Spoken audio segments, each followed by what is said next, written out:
And how you doing, brother? Hello, brother. Nice to see you. Very good. I was Nice, waiting nice, to. man. So I've been really waiting for a while to be able to have that interview with you, man. We got a lot of really cool and interesting things to talk about.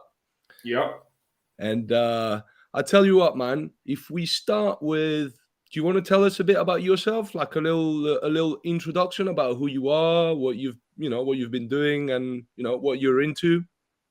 of course. So my name is Matei. I am the CEO and the chief instructor of Tactical Combat System, the system that I was founding, and also I am teaching, especially in Europe, in different countries, in seminars and courses. And like a background, I'm coming from police tactical unit and also maritime security anti-piracy missions. This it was my background Nice. before to pass to only the teaching. Now in this moment, I am teaching. That's it. So you're no longer operational. No, but still it's itching me. Yeah, man. I get that. I get that, man. Right. So I tell you what, Mate. Where are you where are you calling from? I mean, where are you doing the call from? Are you in Romania now or? No, no, no. Now I'm in Austria. I'm living in Austria in Linz for 4 years. I'm staying here. Romania is my country where I was born, but now I'm living here. I'm married. I'm having a child, and I'm staying here four Okay. years ago. Yeah, So you speak Austrian? German. Oh, you It's speak German. yeah, German. Not so good, but better every day. Okay, that's good, man. Practice makes perfect, man. Yeah, yeah, I've traveled a lot as well. In my adolescence, I left France. I was born in France. I left France when I was 12 years old the first time. So I had to learn different languages. It's yeah. good. It makes your This is mind. It widens the mind. exactly, yeah. All Yeah, the time I'm thinking that the number one thing that can make a person to open the view is traveling, yeah, meeting different kind of cultures, meeting different kind of people. Automatically it's changing you. for sure, for sure. No, I agree with that, man. Like different cultures, different food, different languages, Yeah, different story, and also the the megalithic structures to go and see in the different of course. countries. Like you got the pyramids in ancient Egypt, you got the pyramids in Peru, in a bit everywhere. These are really like good stuff that I love about Yeah, traveling. I love to go and see the remains of ancient civilization. This is very powerful stuff, man. yeah, it's really So, nice. which city were you born in? I'm coming from Constanza. Constanza is a city port. It's a port to the Black Sea. Okay. Yeah, yeah, it's a very very nice city. In the Yeah. summer, a lot of people are coming there, especially for the nightlife, like clubs, discos, and so on. But Yeah. yeah, it's a nice place. Okay. So how was it growing up there? Did you actually grow? You were born there and then grew up there, or did you Yeah, move yeah, yeah. to? In Yeah. Constanza, yeah. Yeah.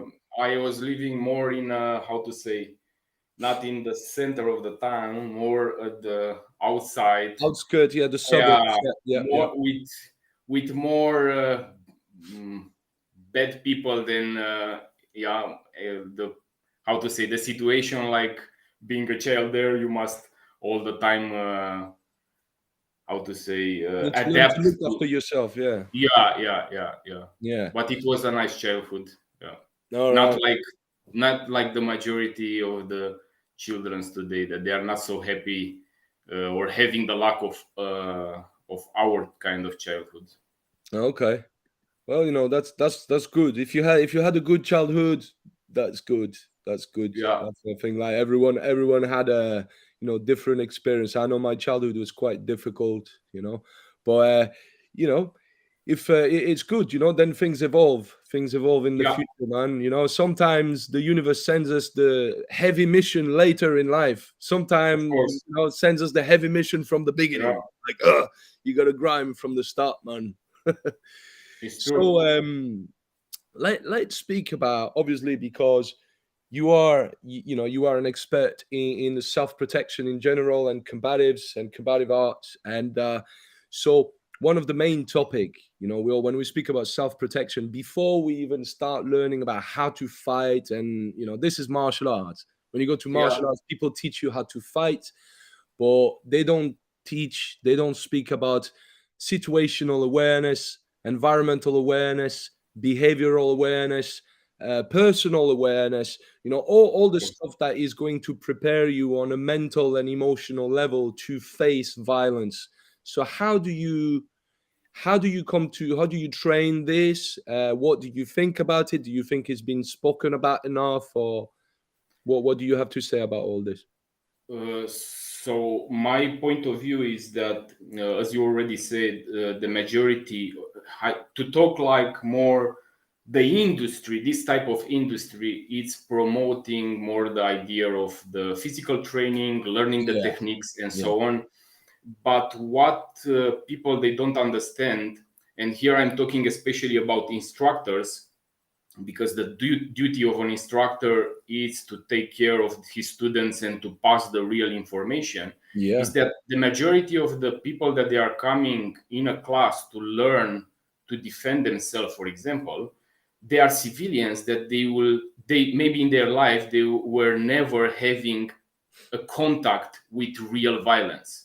They were yes, not yes, experiencing this type of situations. So yeah, you cannot teach something without also train and make them understand the importance of the other things, like what is meaning situational awareness, how you can train this, how you can implement different kind of exercises and techniques that will make them uh, better have a response in that particular situation, yeah, because you can be very good in a relaxed environment when you are making your techniques and you think that you are good, you are having a good opinion about yourself. yeah, But when you will be in that life or death situation or the violent encounter, yeah, because of the many factors that for sure you know very good, changes will happen in your body. And if you are not passing and not understanding that before being in that particular situation, you a great help is the idea of awareness and what is happening around you, yeah, that yeah, moment it's already too late. This is the reason why in tactical combat system, in what I'm teaching, number one element, core element, it's awareness, being able to identify in time potential threats. yeah, So yeah. that is number one, and that can be also trained through Hmm. various and different exercises. You can also train that. If we are entering more in this topic, I will also give some examples of what I am using or what I'm teaching to the others. Uh, Okay. yeah, Okay, okay. Well, no, that's definitely very important. If you don't see the threat coming, the chances are that you're not going yeah. to be able to deal with it. And yeah, that's a very important topic of self protection. And when Imagine only, sorry that I interrupt you. no, no, Imagine go ahead. only that you are in a situation you are not being able to identify in time these signs that they are telling you possible to happen something, and you are already in the ambush. Somebody is Yeah, from 1 minute, meter, 2 meters near you with a knife already starting to stab or to ambush you. It's too yeah, late. Doesn't matter how fast you are with the blade. I don't say that you are not able to deploy your fire weapon or your blade, but it's possible to be too late and you receive until then many blows that can be deadly. fatal. Yeah, yeah, yeah, for sure. So basically, when we speak about awareness, it's just like various type of awareness. I like to break them down. So, for example, in UC, we very often speak about situational awareness, which relates to the situation of what's happening around you, what the people are saying, and for example, if you go in the restaurant, we always say have the wall in your back so that now you got good Yeah, peripheral field of vision. You don't yeah, need to worry about what's happening in your back.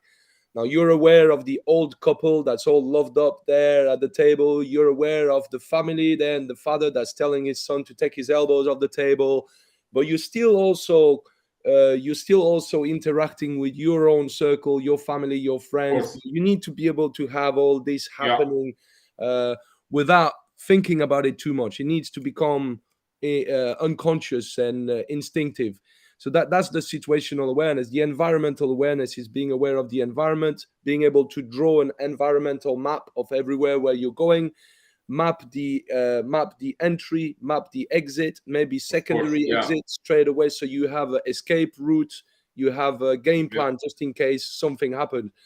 Also, the tables, the knife on the forks, anything that you can use as a potential weapon. This is all part of environmental awareness as well. And then behavioral awareness. This is being able to spot body language and pre-threat Yeah. cue behavior in people. So imagine if you're in a restaurant with your family and all of a sudden it's summer, so everybody's wearing light clothes, yeah, and now you see some guy entering in the restaurant, he's sweating and he's got a big jacket on and he's looking left and right and he's not looking right with his body language. This is stuff that should be Of course. alarming for someone like Yeah. you, someone like me. And unfortunately, not everyone thinks like, a lot of people would not even pay attention. But so this could be potentially, I'm not saying it's a threat, but it could be. Could be. Yeah. So Yeah. this is where that comes in play. And then personal awareness is really the awareness of yourself. Like Sun Tzu used to say, know yourself and know the enemy. To know Of course. yourself, to know what you're capable of, to know how you react under stress, how your adrenaline works, what sort of mindset you have, how far you're ready to take it. If you had to fight for your life, are you ready to take a life? Are you ready to Yeah. kill? Are you ready to die for your family? Are you ready to do all this? So it's all about mental and emotional preparation. So yeah, when we speak about awareness, that's really what we speak about. I think that's a very important topic that I know you cover it. A lot of people don't cover it. It's too bad, really, because with this alone, if you have good situational awareness, you don't need to fight. 90% of the time, you can Of remove course. stuff. Yeah. You've Yeah. seen you're driving somewhere, you take your family, your kids and wife are getting out of the car, and all of a sudden you see something is happening over there. You go, right, kids, back in the car. You back in the car, close the door, drive off. That's Exactly. it. I all the time give the example. Imagine that you are walking on the street, it's night, and you have a main road with lights on the road, with people walking normally, and then you have a alley that is dark, and you hear also some individuals that you are not seeing, but that alley is bringing you home with 5 minutes earlier. Yeah. Don't take that. Go with 5 minutes Yeah. uh, more late, but It's better to try be to avoid. Yeah. late and alive, better Yeah. than early to the morgue. Yeah. Correct. Yeah. Yeah. So when did you start martial arts, Mate? What age Phew. were you? What did you start with? So the first thing, this is before the first thing, the first sport that I was making, it was football. I was not Okay. liking football. Yeah. It was not my sport, Me neither. but it was a general period in that moment that all the parents they were giving their children to play football, Yeah, yeah, and yeah. I was not liking it. And immediately I was starting this. It was like how to say possible 12 years old I was having, and I was starting with traditional martial arts, of course, that it was in Okay. that period. The only thing that you were finding, there were traditional martial arts and boxing. Yeah. Yeah, and I was choosing traditional martial arts influenced by different kind of movies in that Yeah, period and so yeah, yeah. on. And I was starting with Aikido. Okay. And again, I want from the beginning because probably we'll discuss a lot about traditional martial arts and also reality type of combatives and other kind of fighting Yeah, yeah, systems. And I respect all the martial arts, and the reason that I'm today here talking with you and making this is because everything has a start.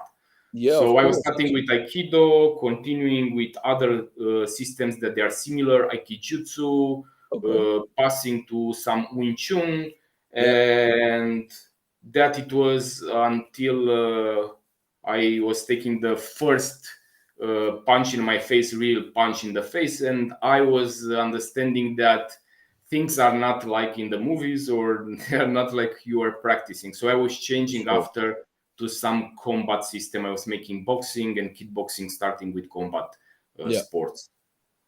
Okay, that's nice. That's quite similar. I think we all started with Yeah, traditional. A lot of people, and then yeah, back in the days, the only thing that was available, I mean, the most common thing was Japanese traditional martial arts. yeah. For me, it was judo. The judo, then karate, different styles of karate. Judo still also today, if you are practicing, Yeah, has very good judo elements is that very good. Yeah. yeah, Even in combatives, man, it's really good to have a grappling background. I yeah, always of say, course. if you want to be a complete, in terms of attributes, you want to be complete. Yeah, You want to have a grappling base, solid grappling base.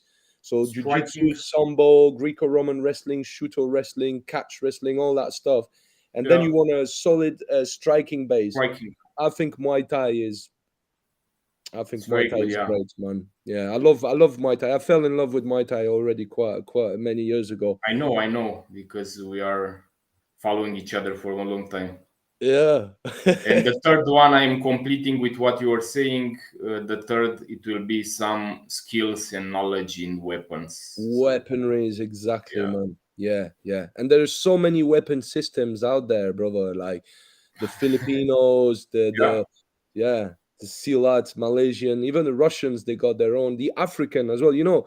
There's so many African martial arts that people are not aware of, and it's quite interesting as well. They got yeah. some really good martial arts over there as I well. was not knowing. Yeah, me Yeah. neither. I'm not knowing about Africa. It's weird because they're not very popular. I mean, but if you Google it, African martial arts, like every country in Africa, they have their own martial arts. They have weapon systems as well, like, and it's pretty good. If you go and it's quite tribal, tribal sorts of fighting. But I always thought that like medieval Yeah, style. yeah, yeah.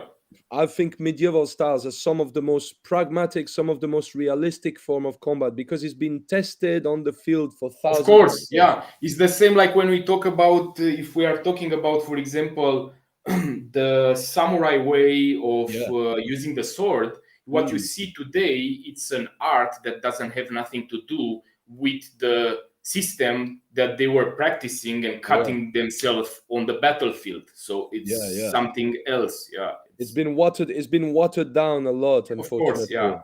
Yeah. So when did you gravitate from the martial arts to combatives? When you really made that transition?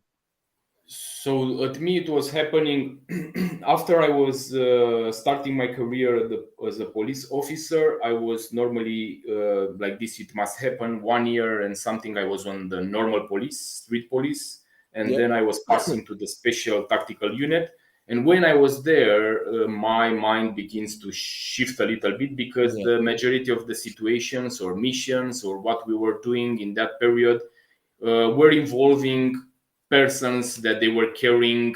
I'm not talking about, I don't know, fire weapons. We were having also these situations when you find persons when you are entering in their building, and you make different kind of collaboration missions with other police Yeah. officers from other departments. But I'm talking about knives. I'm talking about different kind of weapons, and in the majority of the situations they were carrying it. And we know already, very good, that bad people are carrying weapons. So Yes. that it Yeah. was my shift understanding that having only hand-to-hand skills, it will not be enough. Yeah. And then Yeah. I was putting myself also in the other perspective, because when I was in the police unit, you are in the tactical police unit, you are a team of 6 members, 8 members, depends on the situation, and all they are prepared. Yeah, all the team members are prepared. But I Yeah. was putting myself in the situation: what if I am alone with Ah. my wife or with my child, or in that period, I don't know, with my girlfriend or so on, and I must make something without having my fire weapon, without having my team members, and only my hand-to-hand skills. Very complicated when you have multiple aggressors, multiple you are in an ambush and blades and other weapons are involved. Yeah. So that it was the period in when was beginning to change in my Yeah. mind. Yeah, this is when you start thinking with a completely different mindset, where Yeah, you start understanding about the different categories of weapons, like weapon by design, weapons of of opportunity, like course. Yeah, improvised weapons. And then you got all the different families, the different families were like impact weapon, flexible impact weapon, projectiles, shields, tissue damaging weapon, explosive device, poisons and you chemical have also a weapons. course about this, I think. Say again? You have a course about this, I think, no? Of course, Yeah, man. yeah. Yeah, I've learned, to be honest, a lot of the knowledge that I have comes from Lee Morrison, who is an amazing, Our really, brother, really yeah. amazing guy when it comes to all that stuff. He's definitely a big mine of knowledge. Learned a Exactly. lot of Yeah, stuff from him. So yeah, all this, and also my father was in the forces as well. So from a young age, there was always guns at home. There was always knives at home. There was yeah, always weapons. I started to train with weapons from a very young age as well with my father. So it was an education. yeah. This is a So good way. it's a good education, man. Yeah, So from a martial art and combative training perspective, you know that we people like you and I, we always speak about the difference between attribute development, fight yeah. development, and then pressure testing, simulations, and scenario training. What do you have to say about that? Because obviously these are different Sorry. things that people need to learn to differentiate in their training, to take their training to the next level. This is a this is a very hard one in the idea to be able to make people, and I'm talking here also about my students or people Mm. that they are interested in what I'm doing, to make them understand the importance of what you are saying earlier and the difference between sorry uh, and this is coming in my point of view is coming from the idea that it was transforming in a business. It's the business of self-defense, Yeah, yeah, and the majority of instructors want the idea of having a very fructuous business with money and pushing your students farther to the pain idea and to the scenario idea. It's involving a lot of pain and it's involving a lot of people quitting because they were thinking that it's something else. yeah, So yeah, what you were asking earlier in what I'm teaching are existing two methods of an individual to increase his skills and to prepare himself. Basically, there are three. They are coming. I will say it immediately. All first is the attribute development. This means all the exercises and techniques that you can make in the solo training or also with a partner, but it's involving the idea of developing to be more faster, precision, yeah, yeah, striking, heavy muscle explosion, learning the particular technique. Then is coming the next thing when the student must exit from the comfort zone. And that means to give him a taste with a partner or partners in yeah, scenarios, opposing resistance, yeah. not Force and force. collaborating thing, strike me like this, making like this is not helping with nothing. So realistic scenarios in which then he must test under pressure and stress what he was learning. And Yeah, here we don't have only that particular stress. I'm all the time talking also about other type of factors that can influence meteorological factors. yeah, For example, I am training, if you all the time train in a room where you have 22 degrees and it's warm, it's okay. You will make the technique, you will open your folding knife or taking your blade very fast. But yeah, then if it's coming the winter or it's cold outside and you are going outside and you have not motricity anymore, yeah, all yeah, that you are learning doesn't help you with nothing. yeah. The So fine motor that's skills. Yeah. exactly how you can make an exercise to simulate that, You putting the put hands your hands in in a the cold water. Yeah. exactly. Ice water. Yeah. And this is happening not only because it's freezing, but you know already that one of the changes that is happening in the body in a fight flight freeze response in Yeah. of the adrenaline, The blood rushes it's away from the extremities. exactly. Yeah. Yeah, blood is redirected to big groups of muscles, so you don't have Mhm. motricity anymore. So that can simulate that particular thing. Then what Yeah. other things? If, basically, I am going from the subject, and maybe we will discuss much later. The main idea is attribute development. It's one element that is very important. People can train, learn the techniques, but without making the second one, this means under pressure tests and scenarios, it will not help you with nothing. Yeah. So this is the thing. And the third one is the process of training your brain and mind. And this is the also important, and it's involving visualization, NLP, and other things like that. Yeah. If will be in the much later, maybe we discuss. What We'll, is your we'll opinion definitely we'll about definitely this? talk about all this. Yeah. What is your opinion about this with the attribute development? Basically, I know that you are pushing the same, but if you have Yeah. other kind of So I'd say that, attribute development is really, like you said, like it said, learn to develop attributes such as coordination, iron coordination, balance, power, how do you call that, flexibility, for example, as well. If you box, if you do Thai boxing or you do boxing, it's also learning how to take punishment, learning how of to take course, a punch, learning how to take a kick, learning, working on your mindset as you get punched, as you get kicked.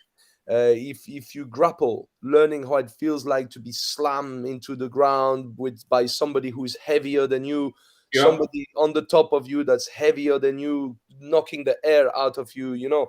All this stuff that you need to be familiar with, because if you're not familiar with it and it happens to you in a fight, it's going to be a shock. exactly, yeah, And so so it's not only about building attributes, it's not only about building technical attributes, but it's also about building resistance, resistance training and conditioning as well, mental yeah, conditioning, of physical course, yeah, conditioning, emotional conditioning, and all that stuff, in terms of attribute development. And like you say, you know the stuff that works really, really well under no pressure, especially the fine motor skill, is going to be very, very difficult to retain by the limbic system when the blood rushes away from here and you go reptilian brain and you go tunnel vision, hyperventilation, decrease of exactly, fine motor skills, and all that stuff happens. And so it's good to train under pressure after. So you got the way that we do in UC, for example, in urban combatives, or even the stuff that I've trained before with Tommy Carruthers in Scotland, who's got very, very street Jeet Kune Do, hmm, probably the most street Jeet Kune Do that I ever trained. And so it was same. It was attribute development, just learning how to do the movement, how to do the punches, the kicks, and everything. Then we put that to pad work, so static pad work, and then eventually we move to more dynamic pad work. When now we add the footwork. Now you have to chase the opponent. Now the opponent is chasing you. Now you need to add exactly, evasive footwork. You need to have all that stuff in there. And so that already teaches you something. It puts a bit of pressure, but not too much. And then eventually, at some point at the end, when you are ready, when you feel ready, when you know that your students are ready, you select a couple of role players. You have a script, you have role players, you have training gear, you have training equipment, and all the stuff that you need, and you put them in a scenario. You basically simulate a situation with scenario training, and you put people with the protective gear and you go full contact and you see what yeah, you can do from there.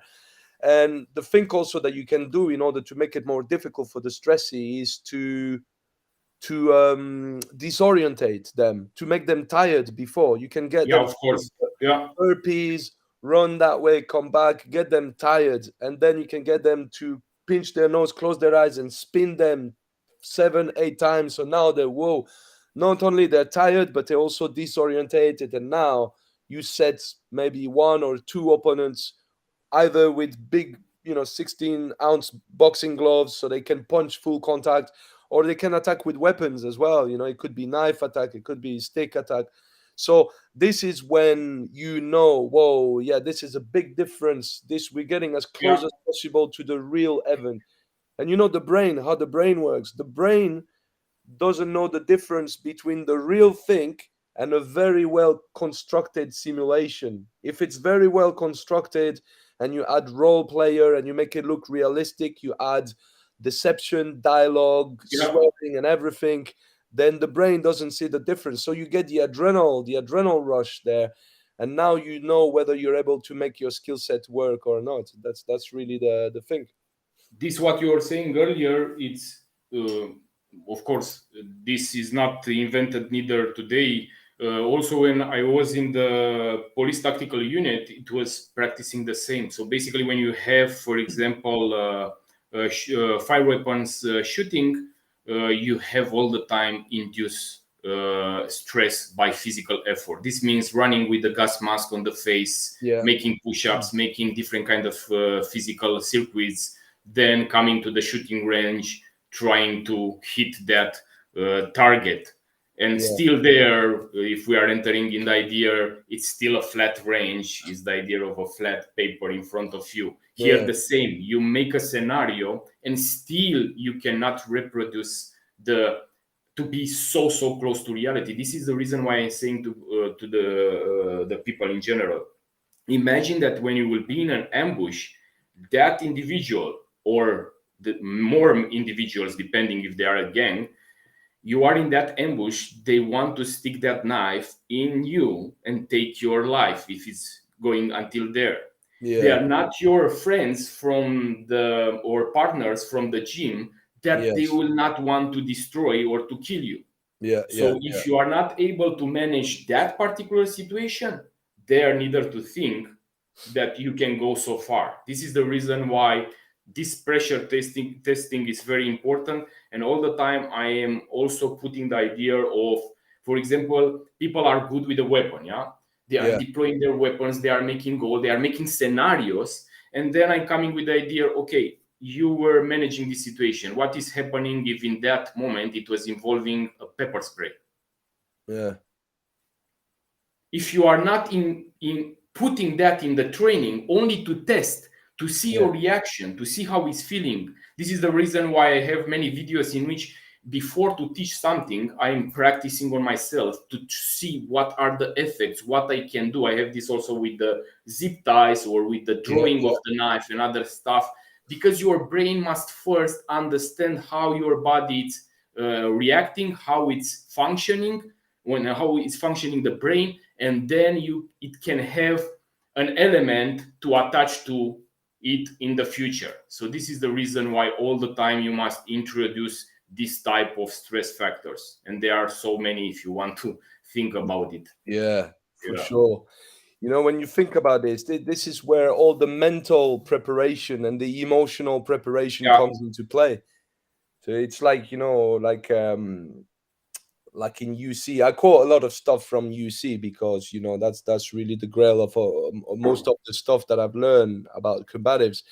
But we speak about being able to access. So there is a state management, emotional state management. So being able to manage your emotions, your adrenaline, your pain, your fear, your fatigue, your disorientation, and all these elements that will be present when the adrenaline kicks in, being able to kind of manage that state and stay like stable, so that now you also can access different types of states as well.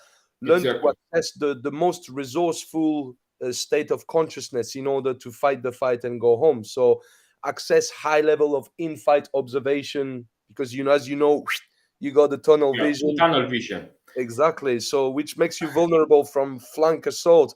So it's like when we train, we train to, you deal with one guy, you have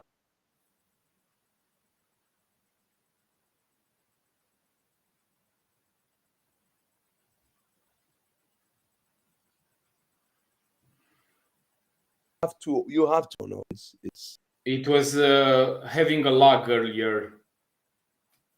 You hear me?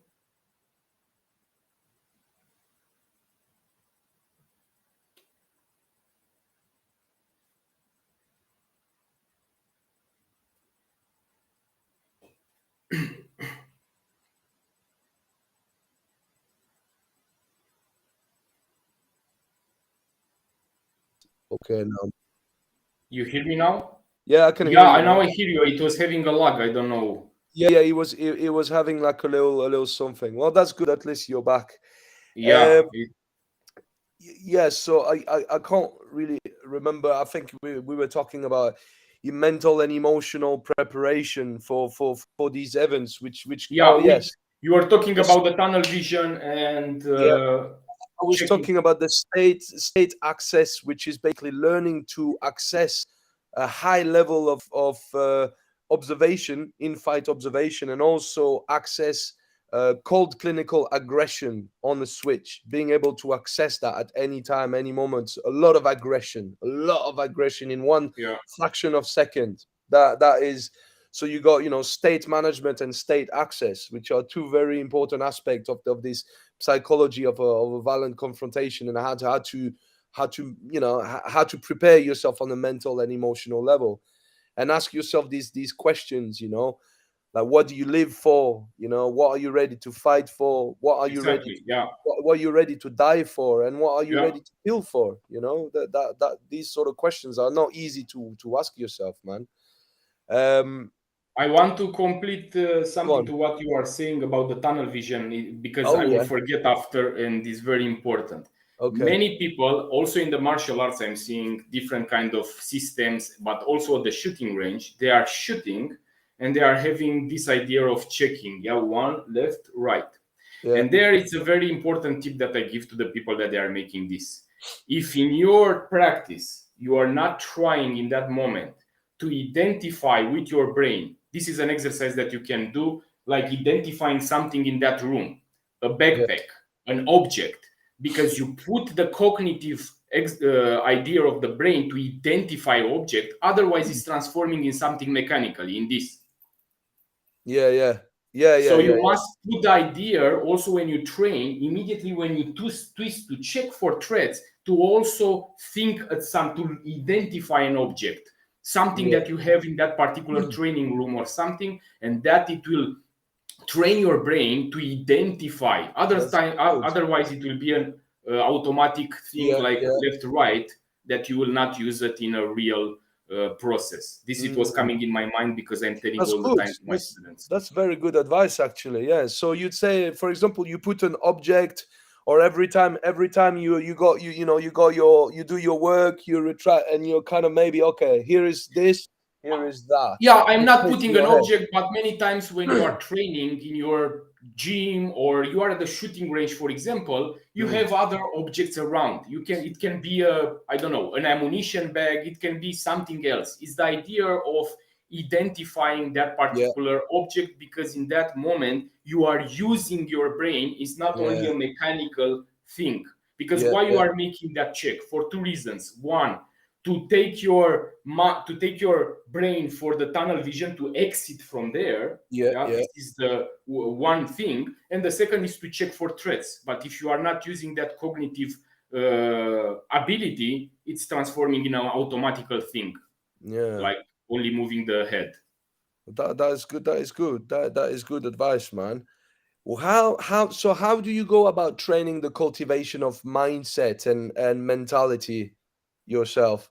Obviously, E- I believe some people are born with it. Some people need to. For example, I wasn't born with the mindset. When I was younger, I was getting bullied a lot. I was not fighting back until a moment when something shifted, but I had to learn to develop this mindset. So for people that are not born with this mindset, how would you go about teaching them that mindset?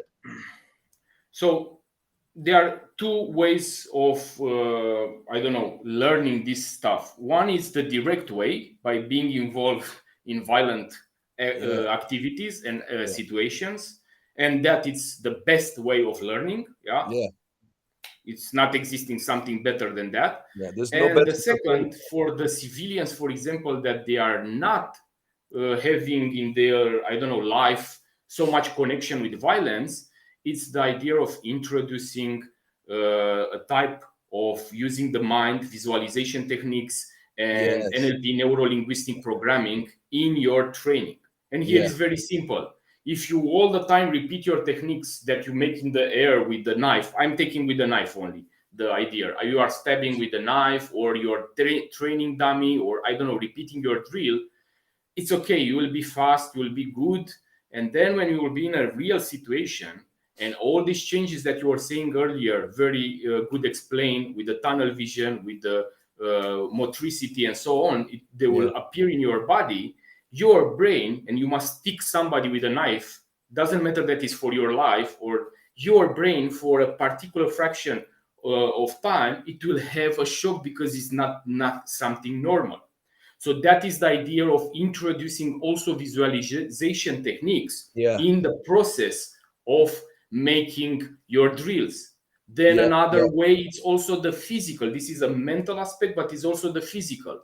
And if I am making now the techniques to my rubber dummy, like a solo training, and making in the air, like majority are making, what is calling, it's developing a soft hand, a soft grip from the knife. If I'm taking now a knife in my hand, and all the time I'm making in the air or to a soft dummy, I develop the soft hand. I have also, this is my ADC blade. This is from Beyond Knives.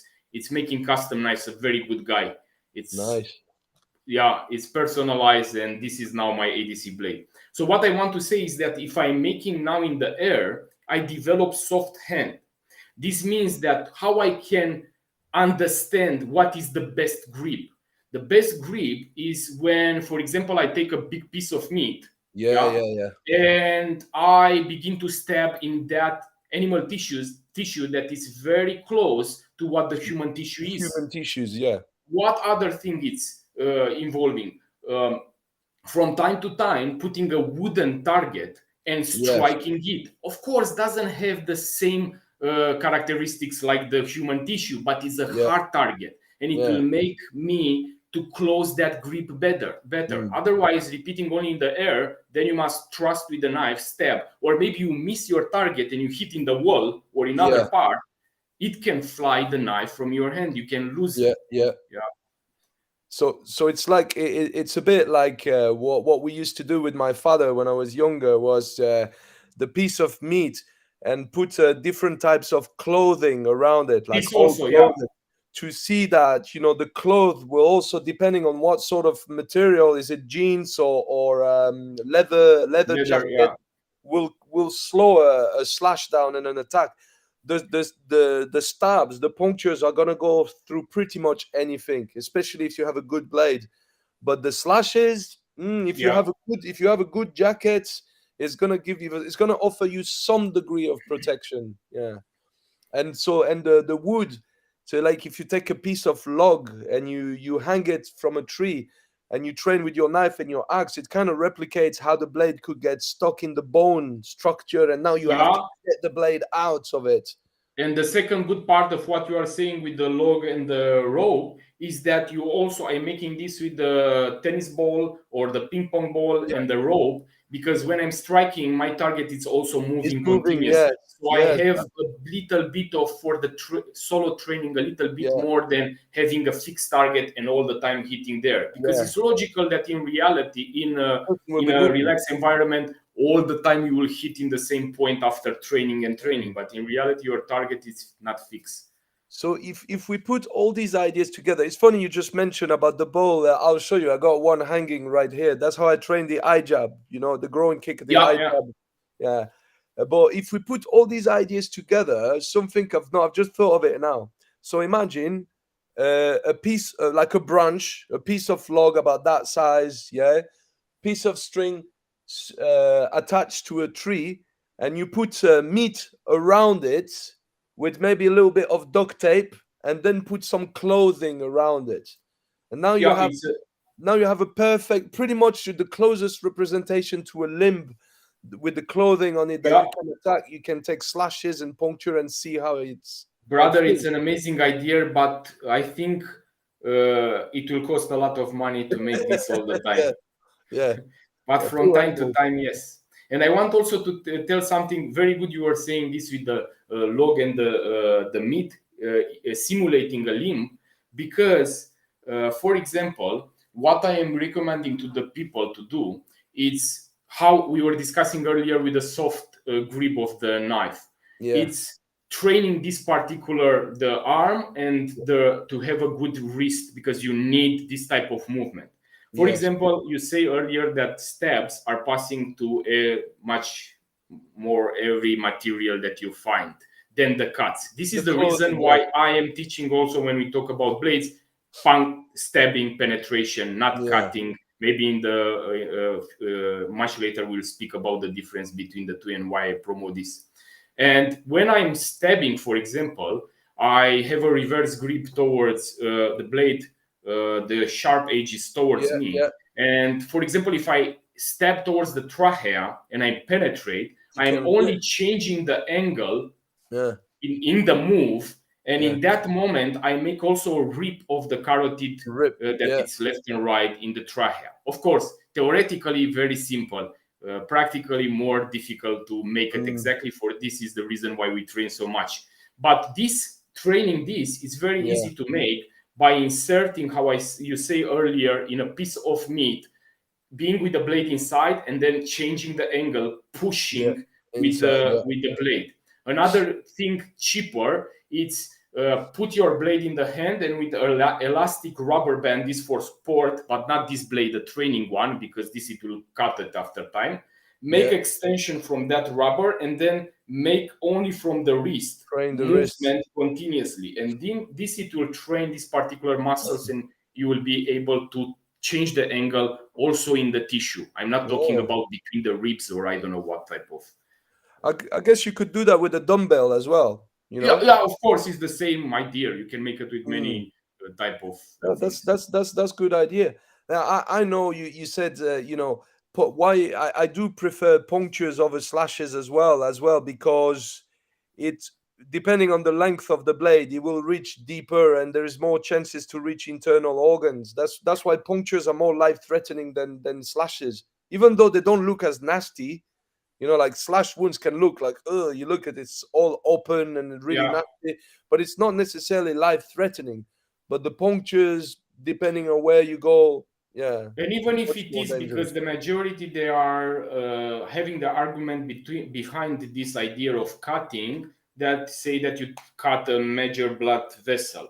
Mm, And I was in the last years talking with many friends that they are professional medics and yeah, working at this chapter with traumas and so on. yeah, And even if I'm cutting now, we are in the fight and I'm cutting, and for this there are also many CCTV video cameras that they were recording footages with shootings or knife attacks. Even if I'm cutting your carotid artery, depending on many factors, of course, your height, how deep it was the wound, how much I sever your carotid artery, and so on. Uh, you will not be stopped in that moment. no, you will You will continue still fighting continue for, to fight. yeah, If you will stop in that moment, is not a physiological effect, it's a psychological one. You are yes, scared and you yes, stop there and you put the hands on the neck. yeah, But the majority of the cases, they are still fighting and continuing to attack until yeah, they lose the blood and go unconscious. yeah, But the yeah, penetration hit towards a shock zone, and here I'm talking about eye penetrating the globe of the eye, entering in the passing the cavernous sinus yeah, or trachea, yeah, taking a punch in the trachea, it's enough in many cases. But taking a blade in that trachea, it's disrupting the breathing, it's going to suffocation in yeah, few minutes. Kidneys, between 2 million and 3 million nerves. mm, Heart, these are shock zones. yeah, So more easy to stop your target from the action in that moment. And I want to underline that I'm talking about using deadly force. All that I'm teaching is of only course, yeah, about yeah, this. yeah. Because many they will ask, you will go to jail. I'm not talking about that. I'm This talking is the worst case scenario, of course. It is the worst case scenario what we're talking about. And level 10. so yeah, you're basically saying that there are some switch targets and there are some timers, what we call bleeders and timers and switch Exactly. targets. Yeah. The bleeders is if you cut, he's gonna bleed out. He's gonna take some time. He's gonna continue fighting until he bleeds out.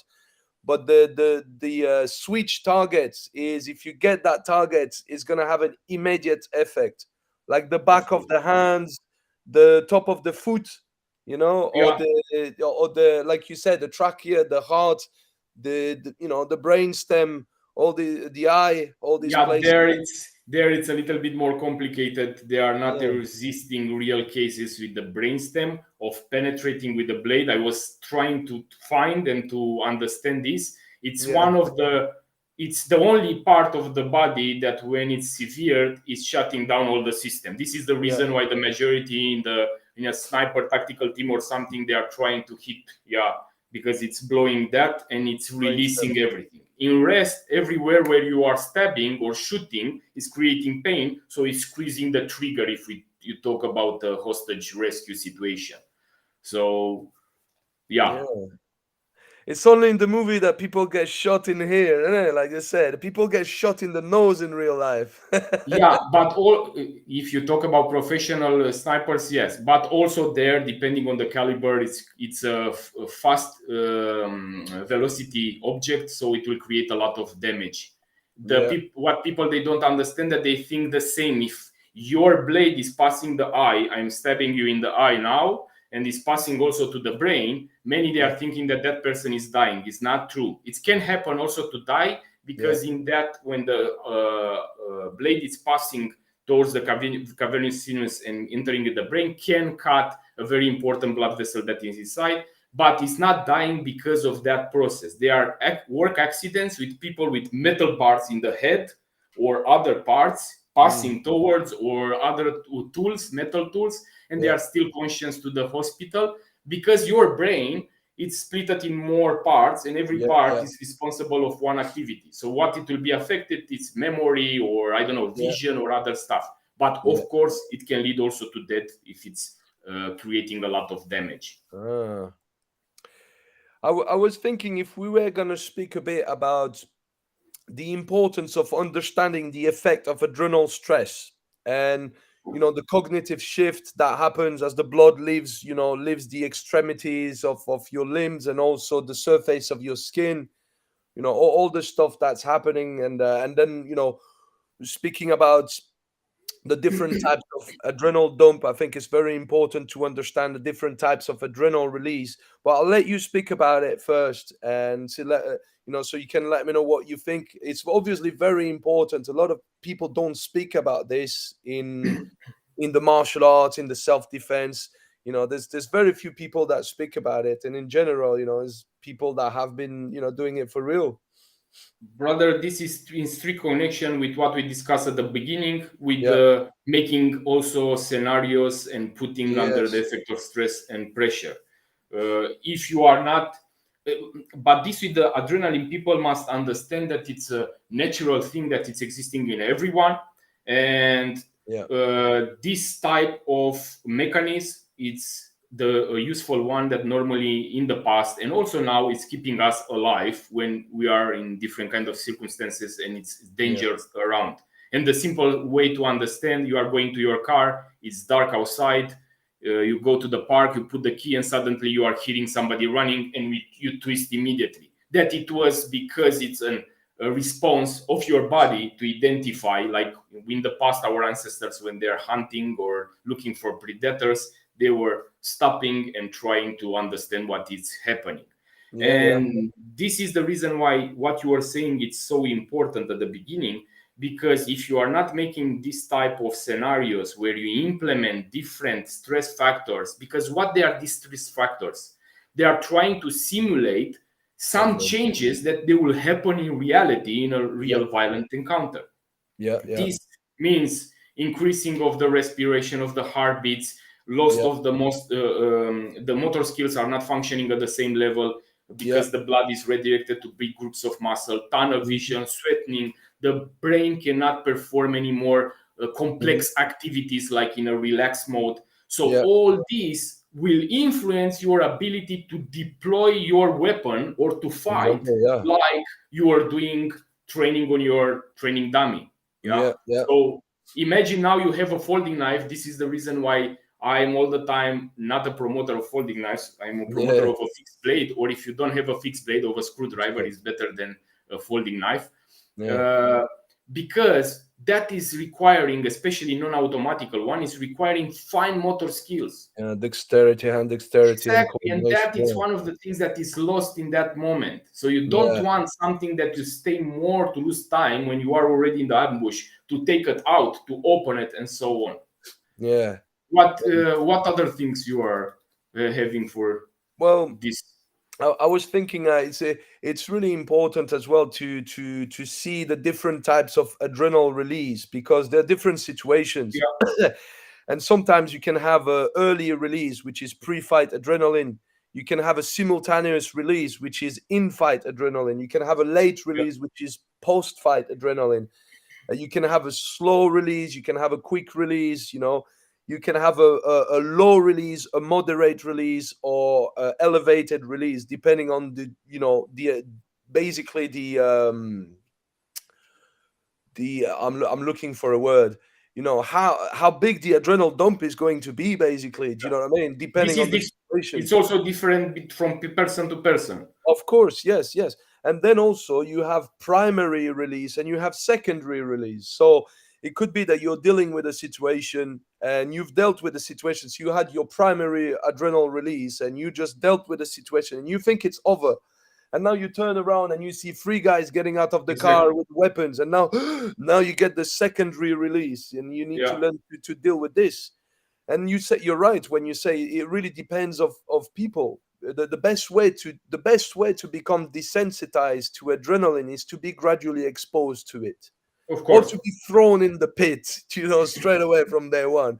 At which point either you survive or you don't. But I think for normal people, for average people, it's always better to kind of gradually put them through that adrenal Yeah, state so that they learn to recognize the effect of adrenaline and how it feels like you said, the tunnel vision, auditory exclusion, time distortion, shaking of the limbs, like yeah, nausea, all the stuff that's happening, and of course the cognitive shift, which makes it impossible to make any tactical sound decision at that moment because you're using a different part of your brain. So yeah, that is very important. And now it's coming very very in connection with what others are training when they are training to make something on sound. yeah, Another thing that is not catching together because it's more about visual thing and what you perceive with the yeah. eyes. I always say, later on we're going to speak about more metaphysical stuff, but I believe we have more than five senses anyway. We got the instinct, is the sixth sense, is the instinct that animals still do possess to this day, because they're still connected to the universe in a completely different way than we are. And so, it's like basically your senses are perceiving the danger, as you can see the danger, maybe you can hear the danger, maybe you smell the smell of burn, maybe you can smell the danger, Yeah, maybe you can feel the danger, maybe you have a feeling that goes, whoa, something is not right here. Like mother have feeling when their yeah, kids are not right, they just know something is wrong. And then all these is going through your senses and goes to the amygdala in the brain, and this sends the signal and then release the adrenal glands are releasing the adrenaline. Well, the simple fact of learning how to know about, knowing about all this, like how you go from the parasympathetic nervous system to the sympathetic nervous system, just knowing this stuff, now you know how to recognize how it feels. Like, you're like, right, okay, what am I feeling now? That's normal, that's this normal, is that's just what you are adrenaline. saying now because people, the majority, we are also you and also me, we are dumping here some type of terms that maybe many they are not understanding, and it's very important what we are saying, you were saying Yeah, earlier. They must be aware of what is happening in their body. And I'm not referring yeah. here that they are in a combat situation now. It can Mm, be going on the street and suddenly a car is passing very fast and it's dumping that because they were that adrenaline first thing because they were thinking that something that car can hit them or something. yeah, yeah, And to yeah. be aware in the present moment of what is happening in the body, what is changing then, and that is also a good way of what you are saying to start step by step. Mm, yeah. I tell you what, Mate. Can we take a 1 minute break? I need a toilet break. Is that okay? Okay, perfect. Perfect for me. Just Yeah, give we me see one each minute, other. brother. Okay, brother.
Right. All right, man. Perfect. So, do you know what I was thinking to speak about next? I was thinking to speak about counter custody and escapology tactics. Yeah. So, how, like anti kidnapping, how to break free from risk.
Hello, how you doing, brother? Can you hear me?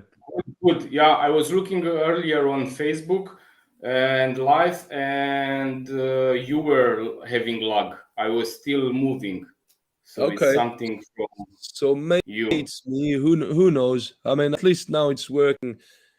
Um, you can hear me, right? Can I move as well? Yeah, yeah, I'm seeing very good. Okay, that's good. I just can't see you moving, but it's cool. Should Okay, we I don't know. should we go on then about escapology, counter custody, all that stuff, which is stuff that you specialize in as well? Yeah, the idea, because people basically they must know from the beginning, and I'm all the time saying, and I want to underline this from the beginning. If you are in a situation in which you have real professional kidnappers or something, it Yeah. will be very hard for you if they really If are they good know, at this to escape yeah, using if they know what they're any doing. kind of methods. So the techniques or the type of teachings that I'm showing are relating to that situations in which maybe before, from the moment of the kidnapping, let's take a scenario, for example, from the moment of kidnapping until to arrive to the kidnapping house, it's because of the hurry or making very fast the kidnapping. They were not so professionals, and they were not Yeah, respecting some type of 100% I don't know, rules of retention to use perfectly to make a retention on you. yeah, So then maybe you have some chances. Or maybe if you are in your house, because there are also situations where there were happening home invasions and the owners were tied or something else. Yeah. There are different kind of things in the type of escape evasion techniques. It's not only about using the knowledge, but also having the right tools. Yeah. And Yeah. here we come back to the same thing. If you can open, for example, some, because I'm seeing also on the YouTube, for example, thousands of videos when people are zip ties in front and they are making this movement and they are breaking the zip ties.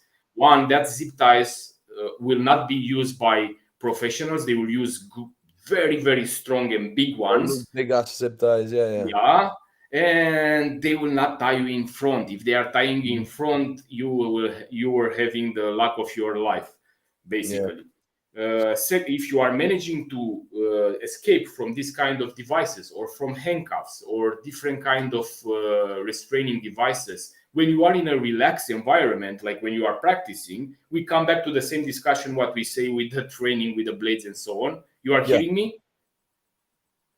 Okay. No, I'm only I asking. can hear you. The only thing is I can't see you moving. I can see your picture, but you're not moving.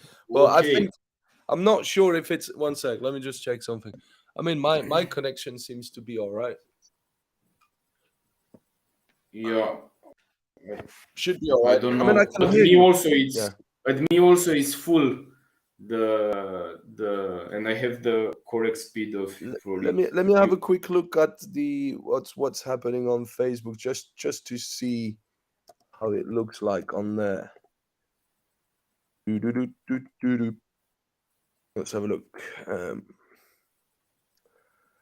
Uh-huh. One second. So I'm going there. I'm looking. Well, it's working. It seems to be working, man. And, you know, we're both moving Okay, on it. So yeah. then it's good. Okay. Well, you know, let's crack on. Let's crack on. Yeah. Oh, you're moving So now. That's it. You're back. That's good. okay, perfect. Good. Good. Good. Good. So we are coming back to the same idea how we were saying with the combat application. Yeah. If you are not putting the skills, what you were learning with to escape from different kind of restraining equipment Mm. under stress and pressure, like Yeah. for Yeah. example, Yeah. what is meaning this?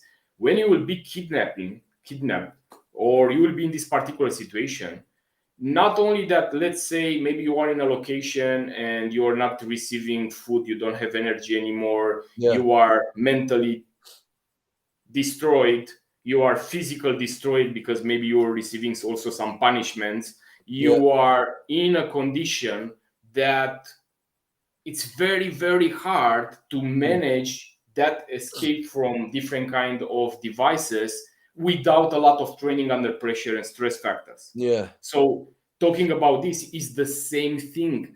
Learning the process of learning must be formed by two steps. The first level is learning the technique and then applying in different kind of scenarios under stress and pressure factor.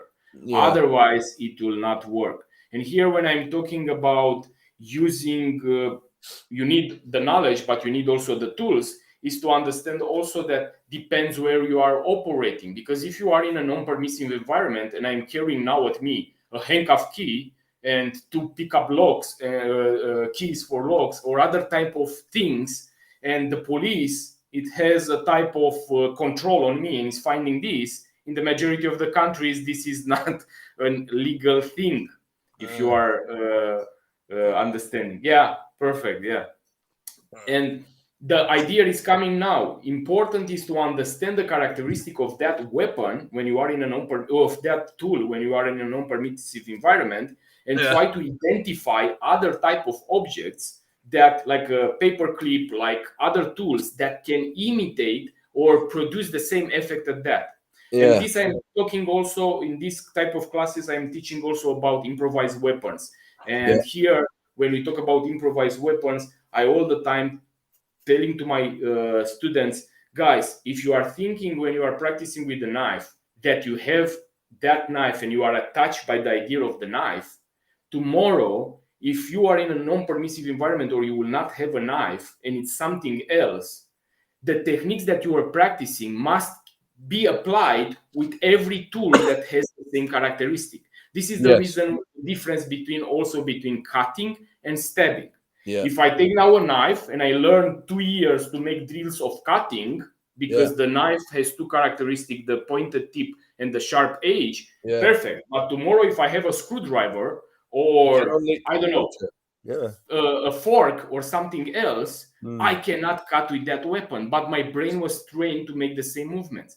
But Mm. stabbing, I can make with a screwdriver, I can make with a scissor, I can make with many type of tools. Yeah. So this is the reason why you identify the characteristic of your weapon and Yeah. you try to identify them in objects around you. Here, the Yeah. Yeah. escape animation is the same. You identify, learn with the real tools, with the Yeah. handcuff key, and then you identify tools that can have the same effect by training more harder. Of course, Yeah. it's Yeah. not comparing, but to Yeah. have the same type of effect to open your restraining things equipment.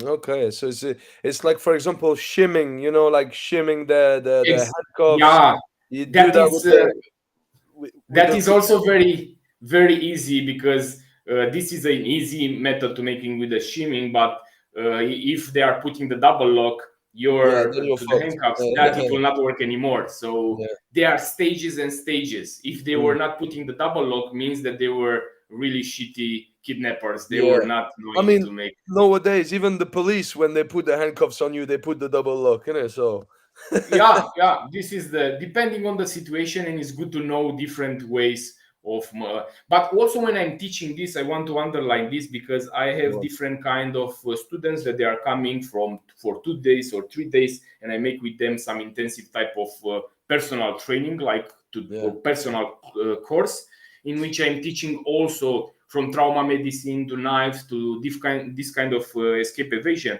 This I am implementing more, not the idea that that guy it will be kidnapped. Yeah, because again, I repeat, if somebody wants to kidnap you, yeah, very hard to escape from that particular situation. But mm, it has a strong effect, psychological, when you implement it in a course, for example. yeah, It's more the idea of mind passing, exiting from your comfort zone and yeah, entering in a other stage in which you are tight, you are, I don't know, beat at you, it's low visibility, you have something on your head, you cannot breathe the same. It's passing the idea of being strong here. Yeah, so yeah, this is the yeah. main element of this Mental kind of strength. techniques. Okay. No, that's really interesting, man. It's definitely some good topics. What if so basically I was going to go on to, I know that you've mentioned that you've worked in the Romanian police tactical units. Do you want to speak a bit about that? Did you have, obviously you must have had some live operations. Did you see some real combat? Did you want to talk about this? Yeah, of course, without problem. So basically, what to say? The role of the department that I was a part of, it was ensuring and give to other type of section from the police. For example, you have criminal investigation or drug type of departments that they are making their own. I don't know, research about criminal organized crime and so on.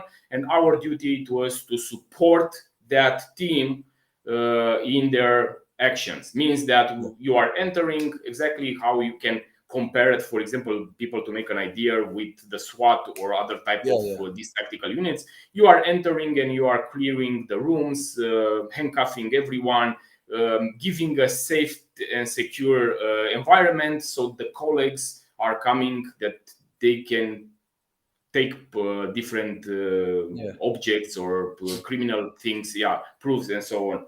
So of course, I was making this job for many years, and every time you are having the opportunity to learn something, our main role it was our main idea of working. It was involving with different kind of organized crime, from gangs to different, I don't know, prostitution, Mm, drugs, and so on. So all the time you have different type of dangerous individuals. mm, And there I was seeing the first time the idea of people carrying weapons, having their weapons in their home, on the street, because it was not only about houses, entering in a house. You can yeah, make a arrest or a stop on the highway, on the depending on the situation and so on.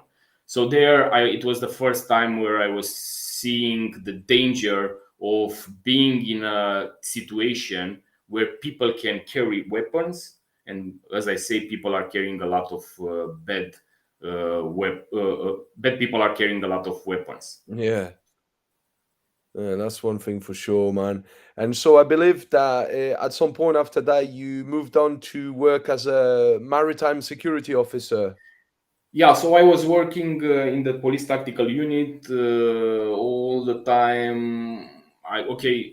This is the country Romania is was not giving so much, how to say, like investing so much money in the equipment of the people, or so much in the courses, or preparing their people. We were preparing ourselves by putting money from our pockets and going to different kind of courses, learning things, and so on. In that period, the majority of the knowledge that I was having regarding tactical things, from tactical rappelling to CQB and other stuff, is coming Mhm. for one guy. His name is Bocanila Cristian. It was my mentor in that period. He was learning all the guys in that period about this.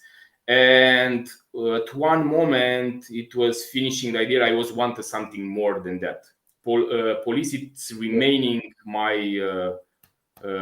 heart, near my heart, like a job and what I was doing. But I was wanting something more, so I was making the transition.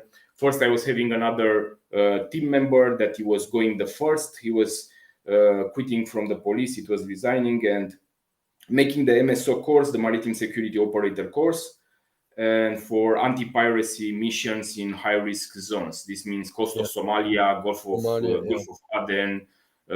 It's a very, very big area that is delimited like high-risk area. And he was going the first, and then I was also in 2015. I was quitting and making the course and transiting towards this type of job. okay. That's something I'm looking maybe to do in the future. I might have some opportunities to do a bit of that in It's the future, man. it's an amazing job. What I can say, putting in balance good Mm, and bad, because everywhere it's existing the same. That was my opportunity to basically visit the world, to yeah, see lands and places where only in my mind I was thinking at them. Yeah, so putting yeah, in balance, very, very good from this point of. So if you want in the future, I encourage you to make it, because you will have also good experiences. yeah. That's really what that's really what I'm doing it for. Like if I want to do stuff like that, same thing with with the close protection or even doing the doors. It's all about the experience, the real experience. Because Exactly. for a lot of people, that's what they miss. There is a lot of instructors out there that are teaching. Maybe they're teaching some good stuff, but they don't have the real life experience. And if you want to be able to explain to your students what they're doing, why they're doing it, and you want to be able to say, right, I've been there, I've done it, I've experienced that, and this is why you do things like this and you don't do things like that. So yeah, I think that that's very important. That's why I always have a lot of respect for people that are actually have been there and done it. That's great stuff. um how about we speak a little bit about your CQB training? I know that obviously if you've been the MSO and in the police tactical units, you're gonna have some decent CQB training. Is that something that the government was you had like a government obviously training for that, and then you were Yeah. sick? some extra training on your own about that stuff, or? So basically, I was a little bit lucky because the team that I was making part of in Constanza Mm. was having in that period commander, or I don't know how it's called, how I can in English what is the word? Okay, the manager of that The that super, it yeah, was yeah, also yeah, in charge with supervisor. getting different kind of sponsorship and other things. And we were having it. We were the only or one of the few teams in the country that we were having our kill house, so we were having Oh, where that's to nice. Yeah, train and other stuff like more than they were having others trainings we were making periodically with other kind of groups from the country, and of course our own training that it was all the time. So the CQB part, it was part of our training all the time. It was a must because this it was involving basically the majority of the missions yeah, entering, penetrating in different houses and buildings and clearing that areas and handcuff or the suspects and so on. okay. So many of the exercises that I am telling to my students to make today with the knife, with the blade, because the majority are knowing me from the knife teachings, are coming and inspiring from that period in which I was training. And to give you an example, I was Yeah, also earlier this with automatical looking that you yeah, are yeah, making at yeah, the yeah. shooting range. Then the idea of using, understanding what tunnel vision means and to understand, to identify using your eyes all the time when you enter in the room. And Yeah. give you an example. The guy that I was saying earlier, Bocanila Christian, that was the mentor, like referring like tactical unit. He was part of the team, but it was more older and more experienced, Yeah. and coming from another unit more specialized than us. It was, for example, to give you a scenario, we must enter in the kill house, clearing different areas, and he was sticking not different kind of dummies or things. He was Yeah. sticking an A4 format of paper Mm. on the wall, and that particular wall, it was very like color, it was very close to the color of the paper, like it was, but it was Yeah. that target. We were knowing that he will put different kind of things that we must identify. And for example, when you enter on the threshold on the door, it was all a time above the door, you Yeah. know. Yeah. Of course, few situations in which somebody can stay in an open room there, but it was the idea of being in that adrenaline stage, to making your Yeah. exercise, your drill, and also being able to identify things in that particular moment. It's what you are needing. And that exercise, for example, I'm doing now with my students, I different but the same concept. I am putting one in the middle that it's making the drill, and 4 or 5 people around, and his job is to protect himself, and the others are having gloves and they are punching not hard, it's so Yeah. not in the face like breaking his face or something, but they are punching hard, and he Mm. must, his role is only to protect. At Yeah. one Yeah. moment, one of them, it will take a knife outside for only 1 second and put it back. At the end of that kind of drill, he must tell who was the, to identify the person that was taking the blade outside. Why this Okay. exercise? In the majority of the situations, people will say, I didn't see the knife. Because Yeah. of Yeah. the tunnel vision, you are focusing on the target, and Yeah. suddenly the ones around is taking the blade and it's stabbing you immediately. Yeah. So Yeah. Yeah. that type of mentality, it's helping your brain to control your type of reaction, but also be able to identify if in the game, if in the fight is putting a blade. Because many times a fight, it will not start with blades. It will be a hand-to-hand combat, and Yeah. Yeah. suddenly it will pass to a blade. So if you are not able to identify a blade when it's take it out in that moment, it's bad. So this it's an inspiration exercise that I was practicing, how I was saying, to be able to identify and moving the eyes all the time around so you can see what is happening. That's a good drill. We got something a bit similar. It's like to basically train in fight observation. So, for example, if you got somebody holding pads for you and you're just working on your combo, and as you're hitting the pads, one guy come from the side. Either he's got a gun in his hand or he's got a knife. It could be from this side or from this side, but you can't look. You need to do that. You Yeah, just need the to kind of, peripheral view. say. Yeah, You need to say, okay, if you think it's a knife, you go knife, or yeah, no, yeah, perfect. nothing, Yeah, or gun. Yeah, it yeah. forces you.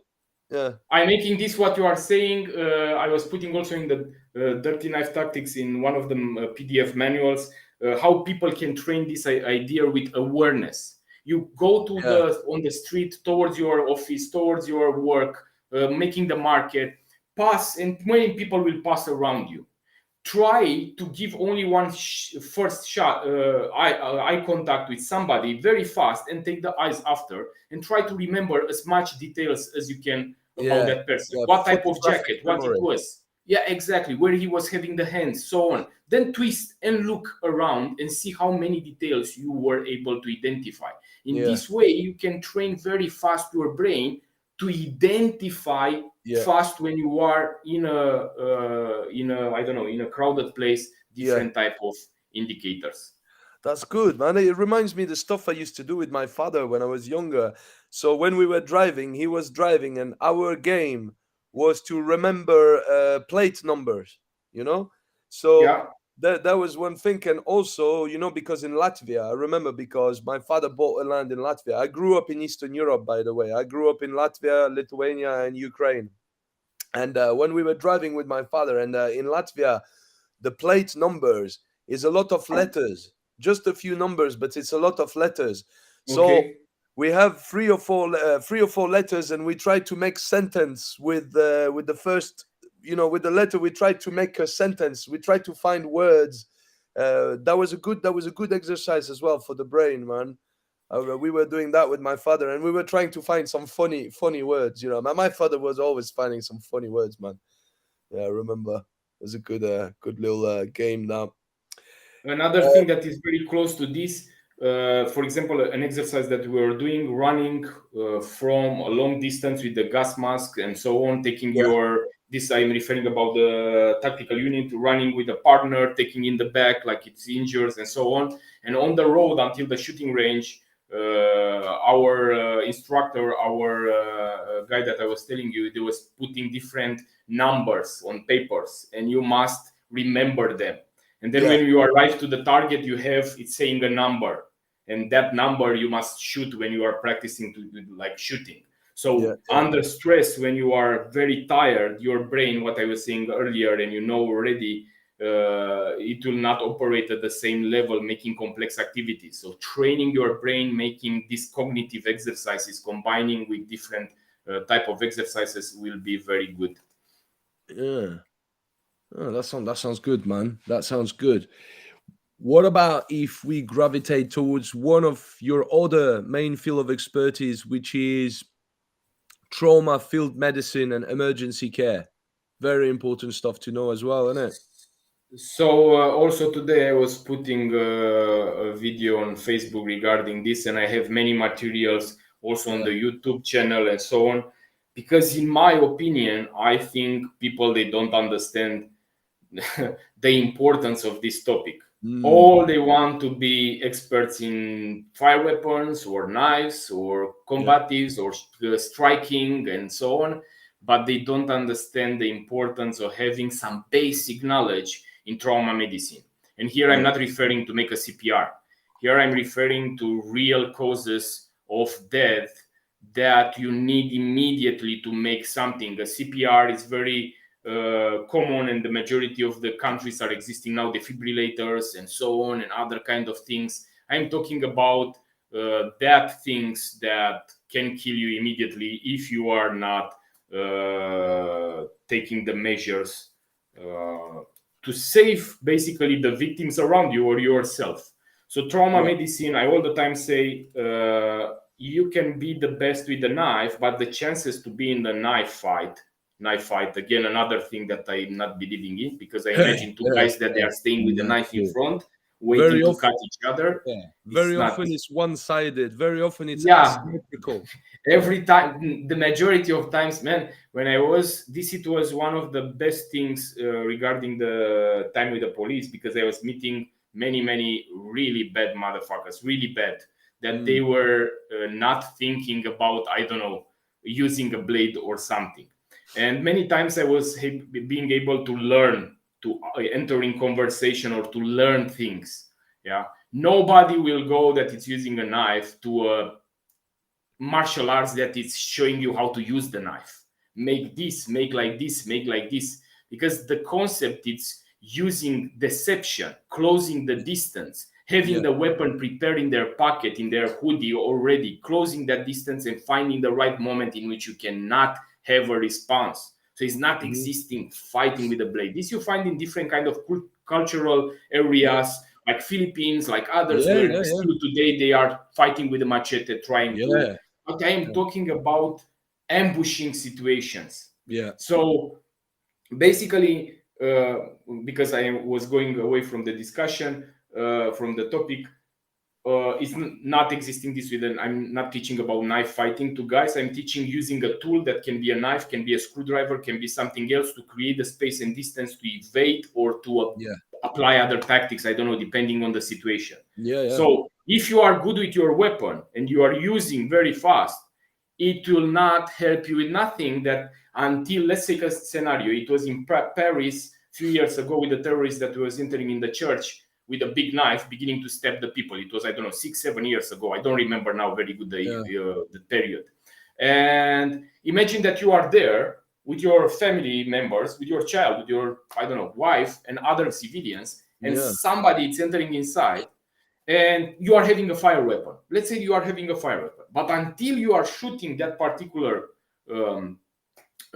target, it's able to injure somebody, or maybe your family member or others around, even Yeah. if you're shooting him. Yeah, or maybe it's injuring you. Thinking and putting your trust and all your hope that the paramedics or the police is coming, it's okay, but it's not okay.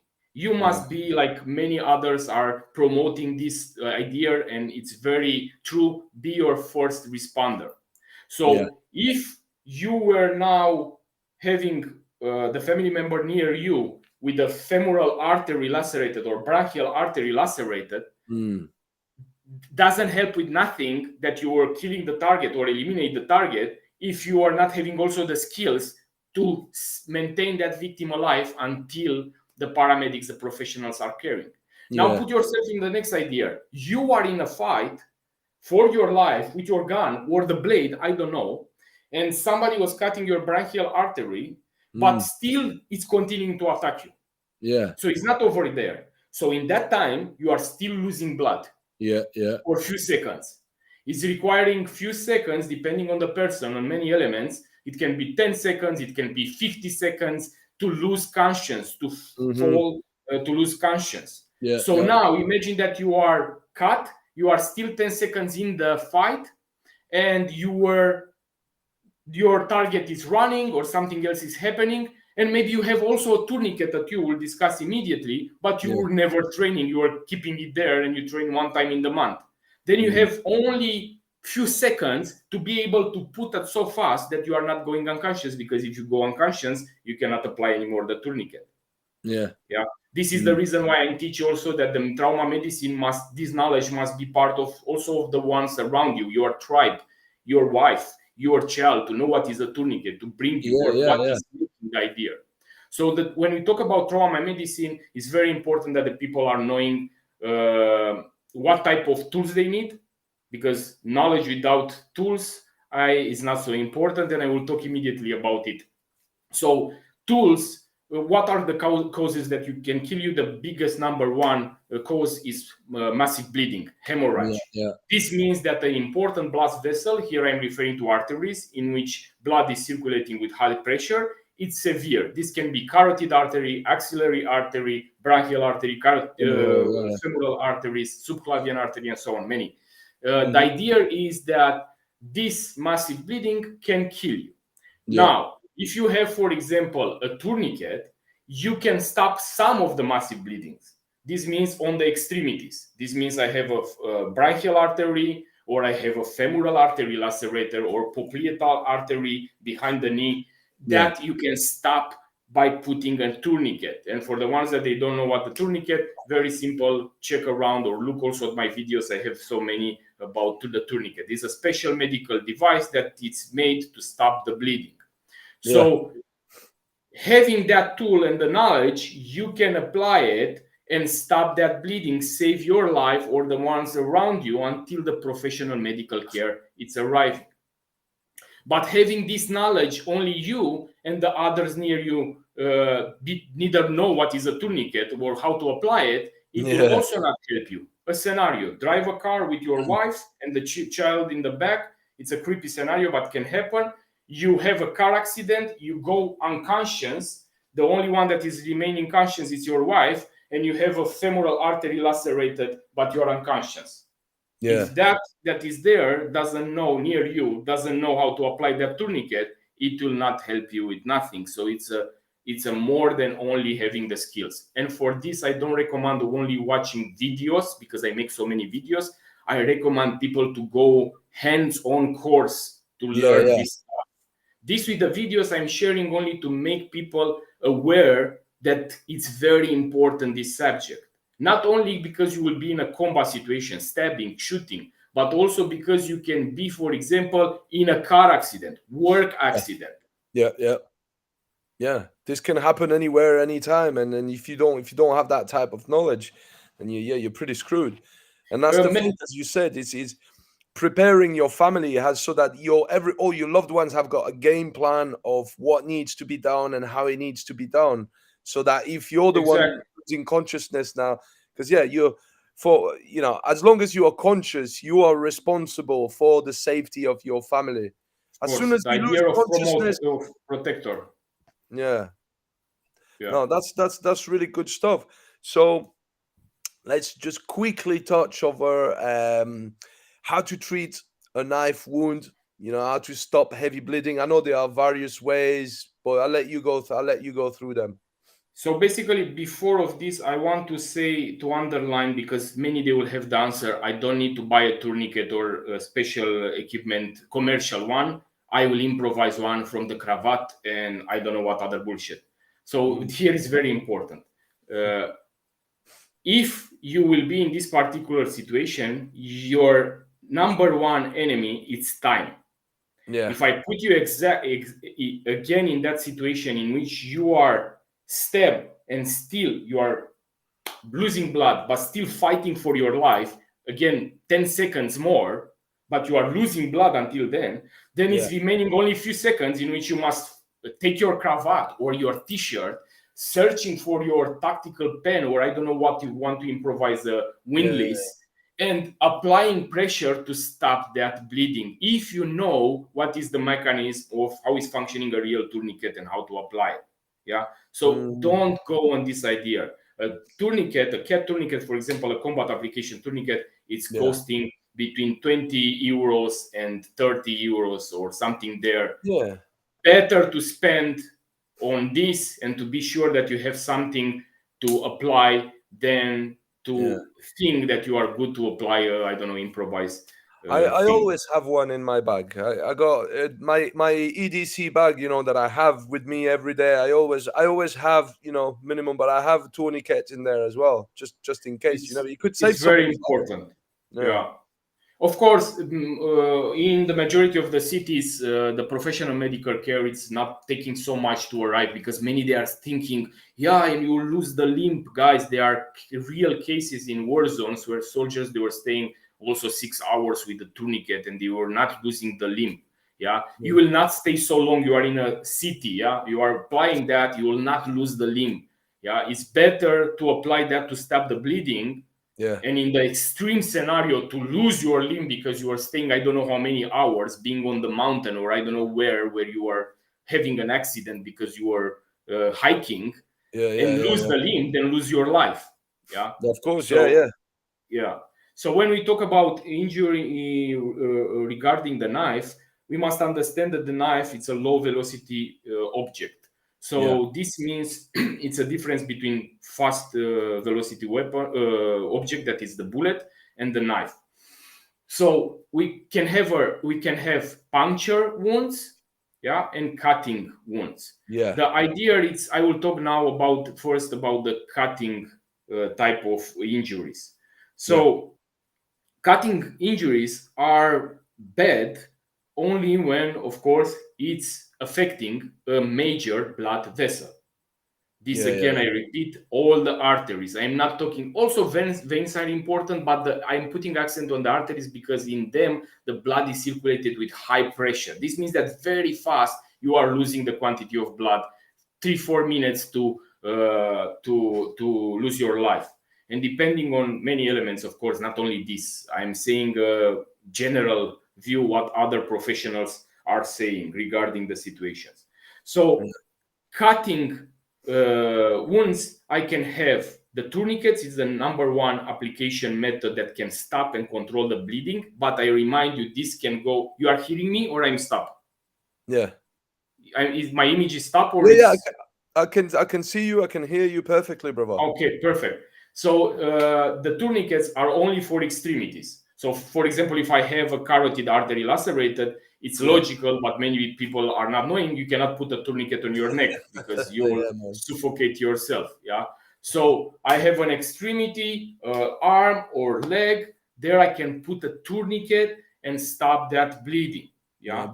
For the other parts, for the other parts, it's a little bit more bad. And here I will talk about the bad parts. One of the most baddest part that is existing is the subclavian artery. So if the knife is coming from up down behind the coral bone, behind the clavicle, we have the subclavian artery. And why it's bad? Because it's coming like a sandwich between the coral bone, the clavicle, and the first rib. So to stop that bleeding in reality is very, very hard. In a medical professional environment, they open you and they can squeeze that blood vessels. In reality, very hard. This is the reason why there are some footages with this kind of attack. Immediately it's losing conscience because very close to the brain, not having the pressure, the flow towards the brain, we understand very good what is happening. For this, if you are the victim, very hard to stop that victim bleeding by your own. I don't think it's existing this. It's very we understand. If it's somebody else, what you can do is applying pressure. If you are having a hemostatic gauze that is special design, much better because that has also a chemical agent that is helping the blood to coagulate, to clot. If not, also a t-shirt is good. Breaking the t-shirt, pushing inside there, putting a lot of pressure, squeezing there. It's also the next variant. Many they will say, but it's not sterile. When the body is opened, doesn't matter if it's sterile. If you save the life, you will go in the hospital, you will receive antibiotics. So could you actually use a t-shirt to pack a wound? Of course, it's possible. It will have, of course, when we talk about the hemostatic gauze that is designed with a special chemical agent, the time of I'm packing a wound, and I must maintain there after I'm packing the wound, all the cavity, going until the source, making like a power ball going on the source, and then I must keep pressure.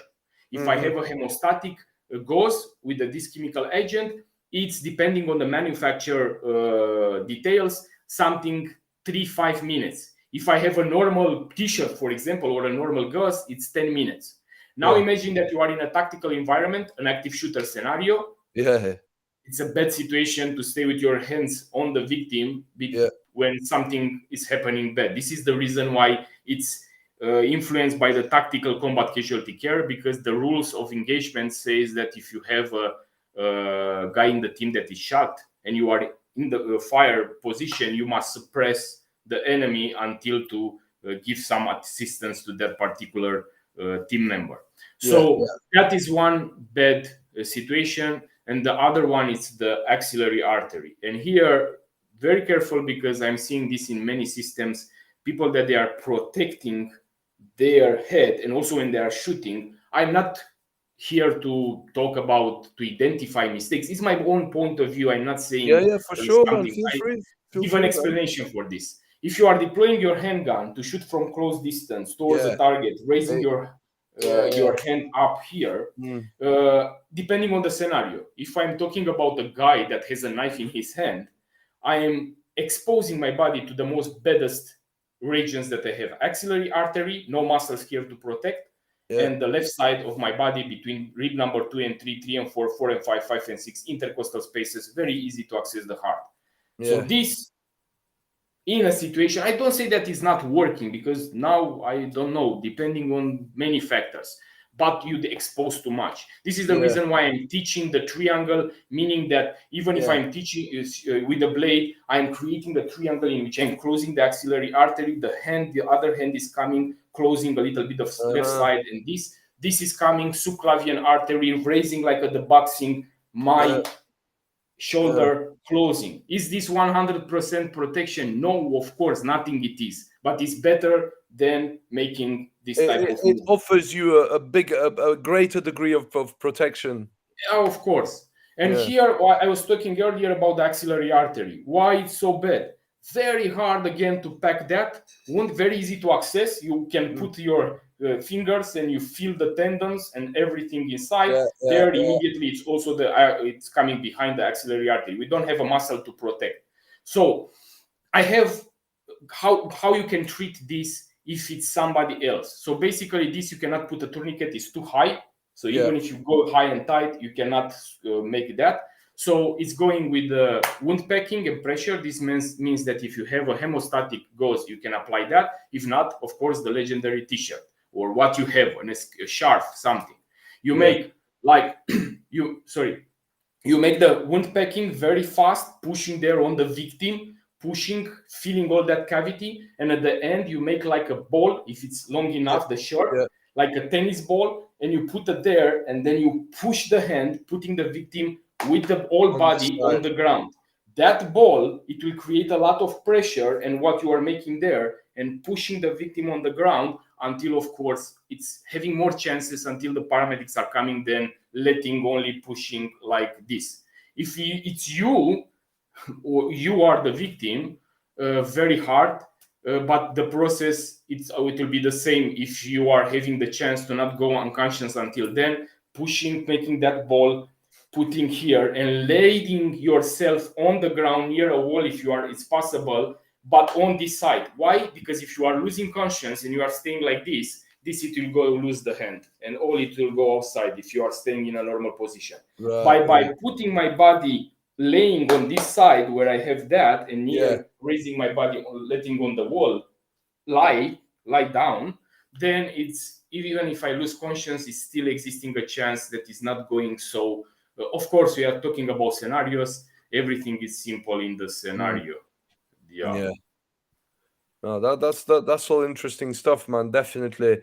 So it goes the same with gun wounds. Is there a different, difference when you actually have a foreign body? I know that when you have a blade inside, you're not supposed to take it out. You're not supposed to take the foreign Of body out. course, yeah. This is an impaled object is remaining there. You try to fix it with gauze or with other type of Yeah, closes where you have, you don't extract it, doesn't matter what, you don't take it. This in the movies with that they are taking from the things, this is only in the movies, yeah. yeah, Not depending on the area, but you don't know what is affecting and you yeah, can create a more bigger damage than yeah. before if you are You can extracting. cut you can cut yourself on the way out as well, and aggravate the wound. Yeah, Yeah, and this is a very important what you say with the cutting. When you make a wound packing, that yeah, can be done with the hemostatic gauze or with the t-shirt. Very careful to know if you don't know what it was happening with your victim. Very careful when you push with the fingers inside,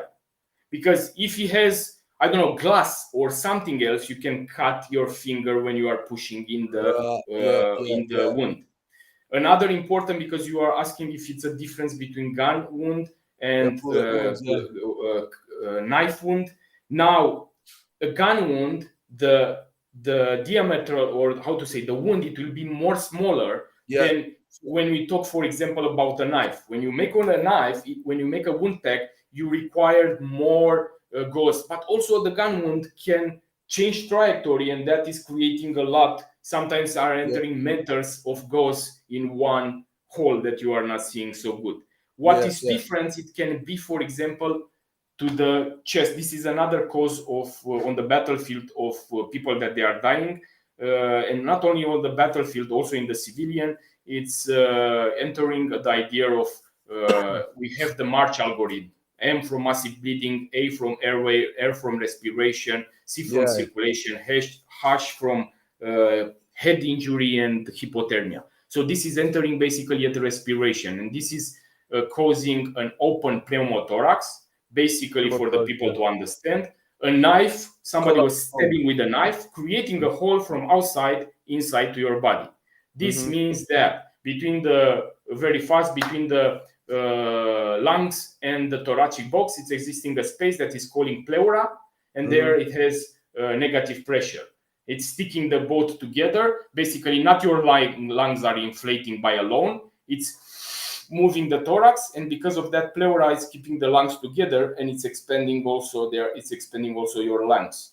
So when it's stabbing that pleura, it's not anymore with negative energy pressure, and air it's entering there. It's building in time, and that is putting pressure on your lung, and it can transform in a tension pneumothorax that is a cause of death. So Yeah. very simple to make treatment of that. It's applying, you see that, you identify the wound, an open chest wound, a sucking chest wound, how it's calling also. Yeah. Yeah. You put a palm immediately on it.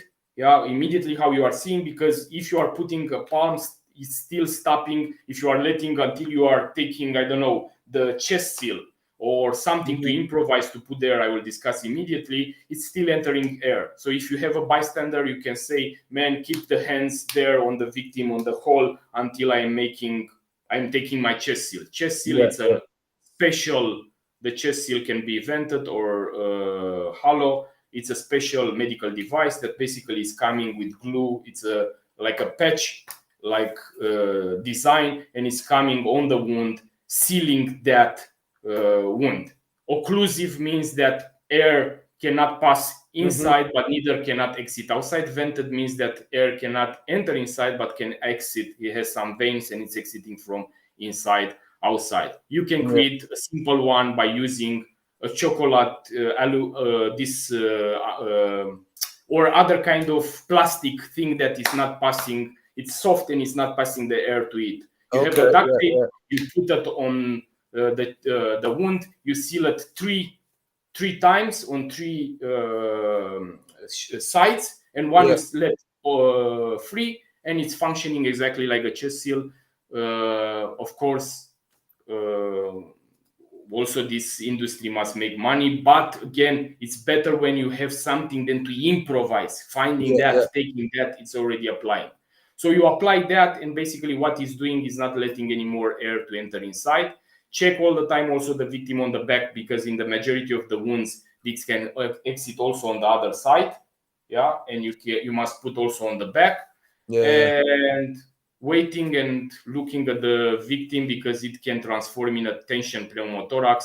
This is requiring advanced intervention. Is calling using a decompression kit, All inserting a right. needle Yeah. Yeah. Yeah.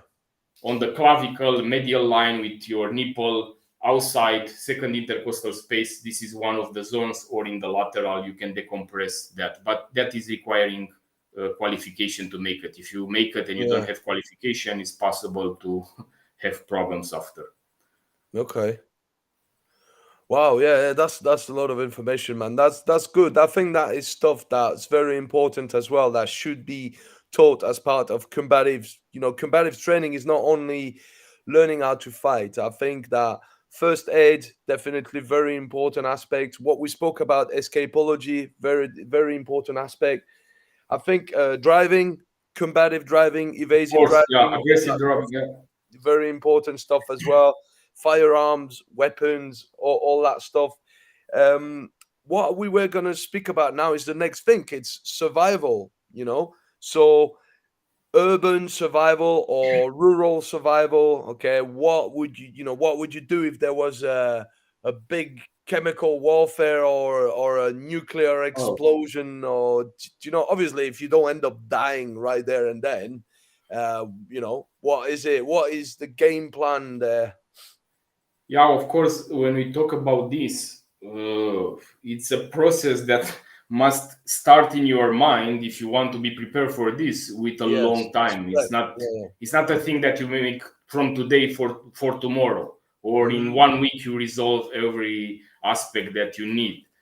yeah, it takes time. Basically, it's about prepping thing. Yeah, Yeah, I am not a fan of this type of prepping that you see in other countries like the USA without any like stocking for years and all this. But yeah, yeah, it's an amazing idea that some people are thinking also in a normal sense and in a realistic point of view what you can do if different kind of situations are happening. And yeah, now it's depending also because you say urban survival and rural, or I don't know, wilderness survival, yeah, different yeah. kind of tools, different kind of tactics, different kind of things and training that you need. Of course. Uh, how to say? Also, you say about different kind of this with the nuclear, and this is very important from the start of knowing. For example, if you're talking about nuclear stuff, to know, for example, the location of your nearest shelter that Yeah, yeah, your this is yeah. providing. Yeah, because if you are staying in the building and you stay, I don't know, at I don't know what level, it's not helping you with nothing remaining there. Then Exactly. if The you, radiation are gonna, yeah. yeah, and Gonna depending be on the it's radiation. now it's a little bit of Hollywood type of scenarios what Yeah, I'm yeah, thinking it here, is. but Yeah, the idea is preparing for what is meaning preparing doesn't matter the situation. You must think a different kind of things that can happen, and yeah. for each have a plan A and game have plan. the Yeah, tools and the knowledge, that's invest it. in your training for that particular thing. So Yeah, if you need to bug out, for example, yeah, you start from the beginning with the idea. If it's mandatory to back out, you cannot have the possibility where you back out, where you go. You yeah, have another place. It's meaning you bug out in a wilderness zone, you're going alone in the mountains. Unrealistic. What you are doing there, you having possibility of hunting. You have knowledge to hunt for how many days you can provide to your family, nutrition, and so on. yeah, Many things. If you yeah, go yeah, to a urban area to somebody else, how you arrive there. I have a car. Okay, if the cars it's a now not possibility. It's a traffic jam or something else. yeah, yeah, What yeah. other solutions you have? What type of many You need things like that plan Bs and contingency plans just in case plan A doesn't work ex- out. Yeah, exactly. And this it's is like requiring how you have there on the walls, brother, with all the things like arrange, and you yeah, yeah, think that like this, you must have also, I don't know, a special notebook or something that you put ideas in your brain and on the paper to know exactly what is yeah. meaning that. Meaning that if I you, got more than one. yeah, if you are going from point A to point B, you have a Mm, map of the location. You yeah, know to make a navigation not only using the telephone but also using a GPS device and also yeah, map yeah. and compass. And You the map and the many compass, old school. Yeah, yeah. yeah, many things that people uh, that they want to taste or to understand better, they must focus on it. You go to the survival, to the wilderness part. There we talk about other things. Yeah, Have you the you have the skills to hunt something, to provide food. You yeah, have yeah, the skills to make a fire, because yeah, maybe yeah, you yeah. have a lighter, but Filter. that it will function a period of time. Yeah, yeah, Maybe it's a rain, it's a torrential rain. It's a very powerful, strong rain, and you don't yeah, have a waterproof bag where to put the stuff and all. It's all these things must you must think at it. And I yeah. give you That's only cool. It's great. an idea because we were talking earlier about the trauma medicine, how people must think. I have students that I am teaching about the trauma medicine, and after they are learning, I am putting them to send me videos with how they are applying tourniquets to Yeah, correct them, to give them tips to improve their techniques. And everyone in few days it's very good of applying a tourniquet with one hand on the other hand or with two hands on the leg. And Mm, then I am saying, okay, you have the next scenario. You are in a car, you are driving, you have an accident, you are hitting something. This hand is tapped between the car parts, and you mm. have a femoral artery lacerated on your leg. Put now the tourniquet very fast with the With one one hand hand. on the leg. It's not, they cannot make it because they were not thinking to train that. And all Yeah, the time you must think at other things. And I have yeah, different exercises. For example, what you are doing if you have this hand injured, nerves, tendons blown up, you cannot use it, and from this hand you have only three fingers, the other were blown. And I yeah, make exercises with duct tape to duct the fingers like this, and try to learn to apply tourniquets using the fingers that they have, yeah, putting them yeah, in a particular situation. Like this is also with the survival, thinking a different scenarios and making a plan for yourself, a realistic one, not I don't know what kind of going in the woods and surviving 1 month there with 3 protein bars. yeah. Yeah, it's a bit different, isn't it? We were talking about snares and traps as well. Things that you can use in order to catch your food, various ways. Like fishing and things like that. So basically, for this, you require two things: tools Tools, and a lot of training. So knowledge and if you are tools. never fishing in your life, don't think that tomorrow you will go somewhere with not neither a professional, I don't know, fishing line, with only a line and a hook and some improvised, I don't know, bait, and you will Mm. catch something.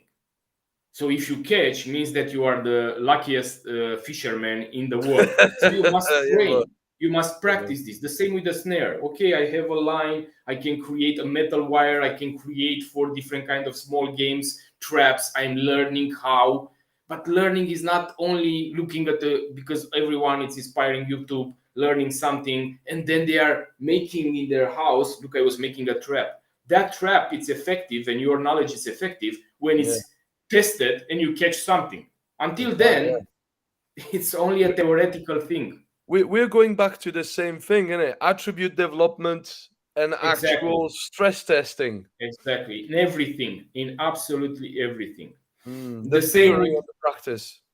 this with the hunting and this. This is the reason why also in my survival bag I have it there in my bag. It's a very very big bag for the Mm. wilderness. I have also snares and other type of things, but I have also food for at least 4 days. I Yeah, have yeah, some special ration meals yeah. that are, Rations, rations. yeah, if you are on the way, depending on the situation, that hunting process is taking you energy, is taking you time, and is taking you a lot of resources. So Yeah, if you yeah, have yeah. the possibility and you are in a 4 days, for example, walk, yeah, to the other point, don't stay now to hunt. Yeah, this is because we are not anymore good hunters. If you Yeah. really are investing time in this and you are preparing yourself, yes, for the ones that they are really, but let's be realistic. This is a very important advice. Yeah, we are living, the majority of people are living with many movies in their head, and suddenly we are hunters, warriors, and so on. We can Mm, arrive there, we can be there, but it's requiring a lot of sweat and a lot of training. It's not mm. like this. Yeah, yeah, yeah. For sure. Should we? Should we now that we spoke really we spoke about some good stuff, but this is really the tough stuff, the hardcore stuff. And I was thinking maybe now to slowly gravitate towards the personal development aspect of things, because I know that you and I are into personal development. We use that to teach, we use that to better ourselves. So I was going to speak about, first of all, have you ever suffered from post traumatic stress or No, depression before? this You I haven't? was never. having some effects because of this. I don't, all the things that I was doing with passion, and I Yeah, was not having myself, I don't know what kind of remorses because of different kind of, it was not manifesting at me. that's good. And I Yeah, think a lot of this was happening also because of the other side that I was telling at the beginning, not only the physical type of training, but also the mental training, which was yes. helping me a lot in maintaining a straight path. Okay. So do you implement some sort of internal work like meditation or breath work or visualization or all that stuff? We will pass now in an area that I hope that many people will be inspired about this, and also they will Good. understand that it's a very important chapter when we speak about this. Yeah. And I know that people like me for sure, you for sure, and others, that they are in these domains trying to share their knowledge referring to combatives or knives or weapons and so on. The majority are also in this type of spiritual side and Yeah.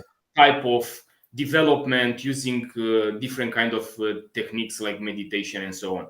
And Yeah. all the time I'm saying the way of the warrior, it's involving the two aspects, the both aspects, the physical one and the internal transformation. It's not Yeah. existing one without another, Yeah. in my opinion, in my personal opinion. Oh, of course, and I Uh, agree with you 100%. Yeah. Meditation, I was introduced to meditation when I was starting basically with the martial arts. It was the old type of meditation that you do, for example, in Aikido. When I was starting, it's the type of Zazen meditation in which you are sitting for Yeah. a few minutes. But Okay, it was not, I was not understanding in that period about yeah, I can hear you. I can hear you, brother. perfect. So it was the type of meditation, very short at the end of the training session, but I was not understanding so much at that period. But easy, I was beginning to be more and more interested in this domain Yeah. and achieving more knowledge. But I want to say that the biggest transition was happening to me regarding the meditation and different kind of inner exercises. When I was beginning with the maritime security, as I say, I was able to travel a lot. Okay. So I was visiting places like Nepal, like North India, meeting different kind of real special teachers, Yeah. and I was very attracted and initiated in different kind of branches of esoteric Vajrayana, Buddhist meditation techniques, and so on. Yeah.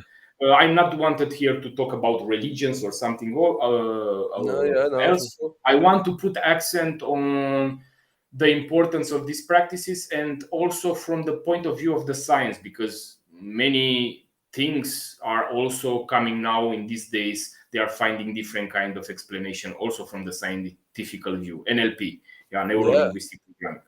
So meditation I'm doing from a long time. The idea is that meditation is only a tool, and when the people are understanding that it's only a tool, it will be okay. Otherwise, if you are using meditation and you put all the things in that practice, you will become attached, and it's no difference between you that you meditate and you calm yourself and Yeah. somebody that is drinking a bottle of vodka. He's calming also himself. So you Yeah. must understand that this process, this type of techniques, is helping somebody, like it's an attribute development. Yeah. It's Yeah. the same what we discussed Yeah. earlier. It all boils down to the same thing, isn't it? And the meditation that I was doing the majority of the time, and I'm using also today, but I will enter more in details. It's the visualization type of meditation. So using Yeah. visualization techniques. I was trying many type of meditations, from analytical meditation. For example, you take a subject, dead. And this is another very important thing that I recommend to the ones that they really want to be protectors, and maybe one day they must defend their families or something else.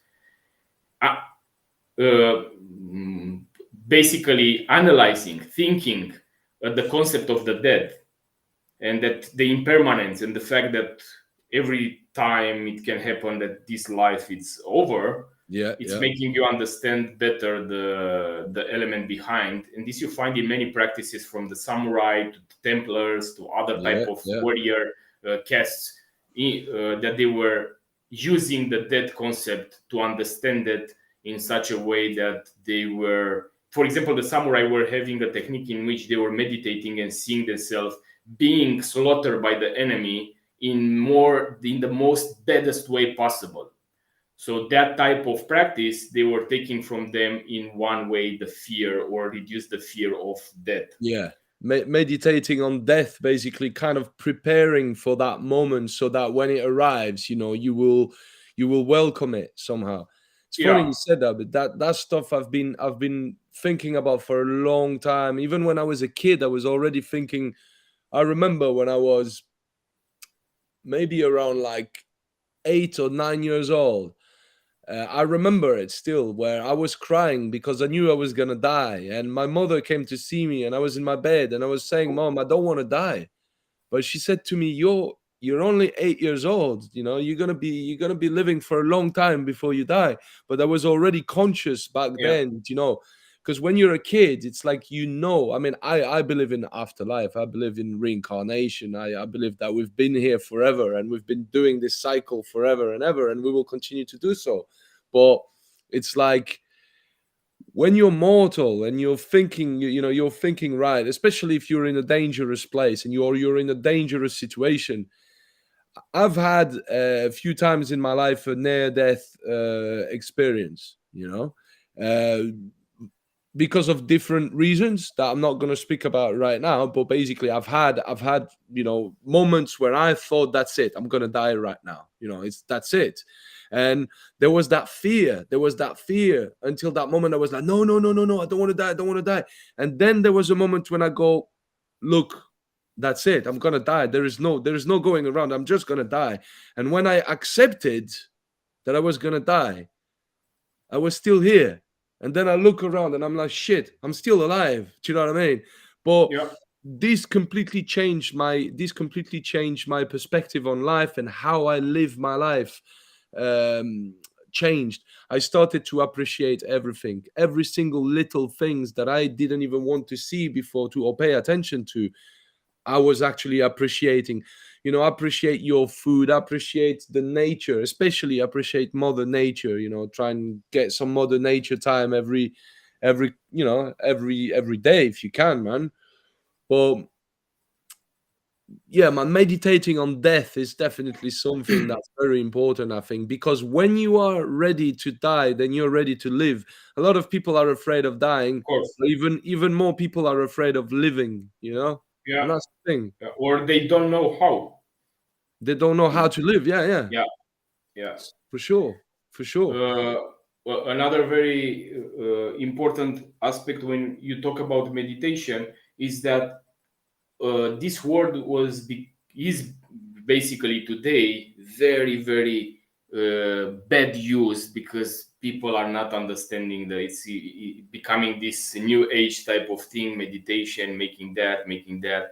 But meditation in essence can be whatever type of activity you are doing. Yes, For yes, example, I'm not doing anymore now sitting meditation, sitting in a yeah, position, because many they are thinking that this is meditation.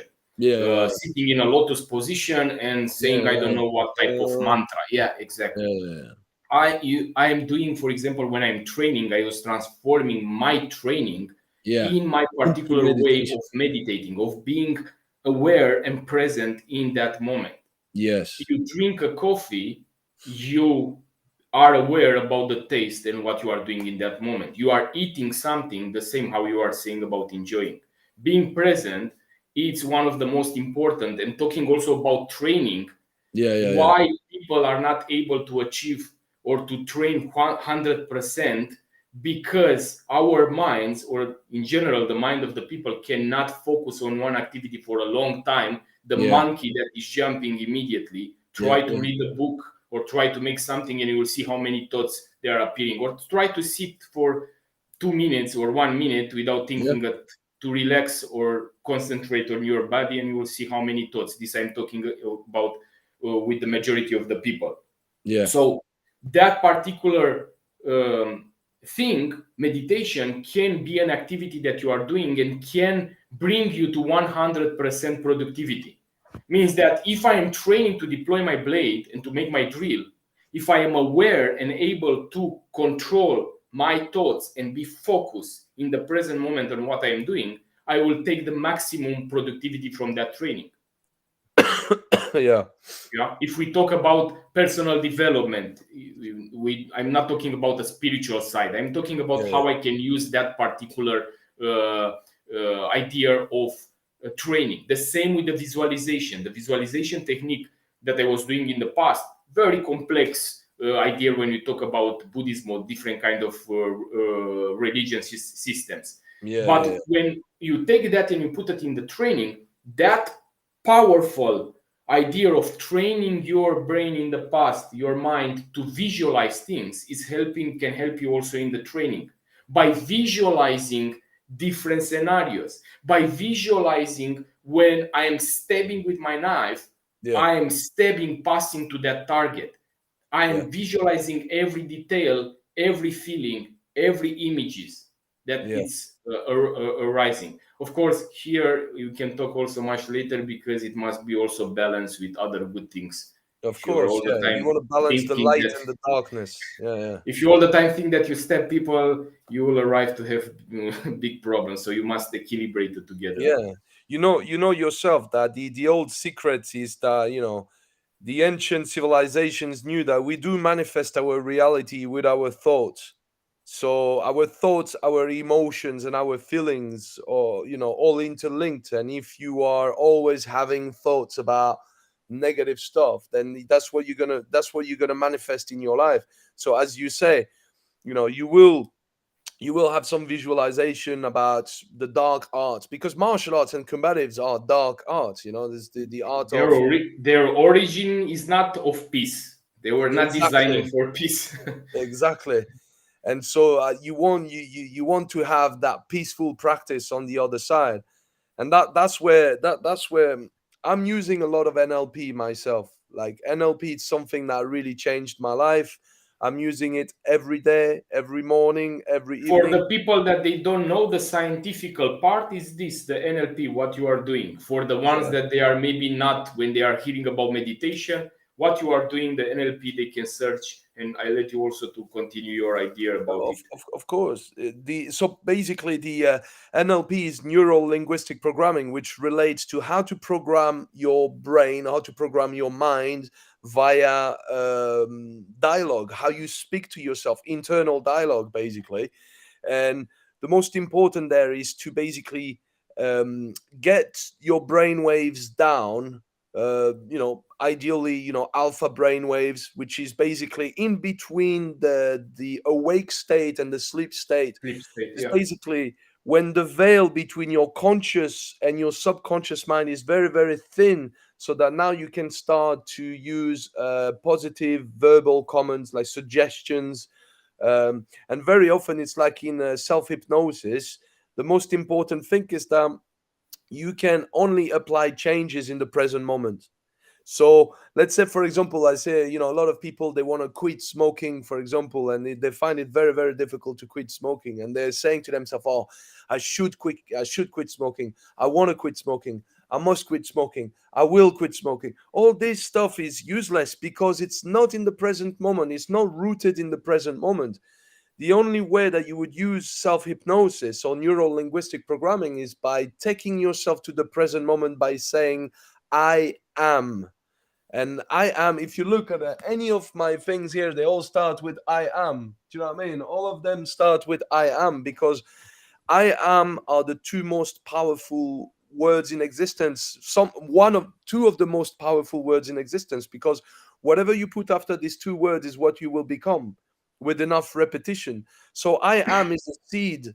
What you put after is what you want to manifest. It's the plant or the tree, and you have to keep water. You have to keep water that plant by every day repeating the same thing in your mind. when, like I said, when the veil between the subconscious and the conscious mind is thin. And also, very important thing that a lot of people don't implement when it comes to that practice is the intention. The intention is very, very important. Same like in combat, you don't only do the movement, you need to have the Of intention. course. Yeah. Same thing when you apply self hypnosis or NLP on yourself. When you say, for example, I am powerful, like I got there. I'm healthy, I'm wealthy, I'm happy, I'm grateful, I'm successful, I'm powerful, I'm a genius, I'm a winner. You have to say it with the tone of voice where you believe in it. You're like, yes, I'm making this happen. So it's the intonation. It's like a magical incantation. When you see the magician in the old magicians in the movies or even in real life, because I believe in that stuff. When they do their incantations, listen to their tone of voice. They believe in what they're saying, and you can hear Yeah. it in their tone of voice that they do believe in what they're saying. Their word is powerful. And basically, what it is, it's the philosopher's stone. You know about the philosopher's stone? Yeah. So, for anyone that have noticed, my logo, Adrenaline Combatives, is the actual Philosopher's Stone Yeah. logo. So it's the triangle which represents stability, with the With the square which circle. represent the male energy, and the circle is the female energy at the middle. And so the Philosopher's Stone is a state of consciousness. Basically, it's a state of consciousness where now whatever you say to yourself is true because you believe in whatever you said to yourself. Your words become so powerful that whatever you said to yourself become instantly true because you believe in what you're saying.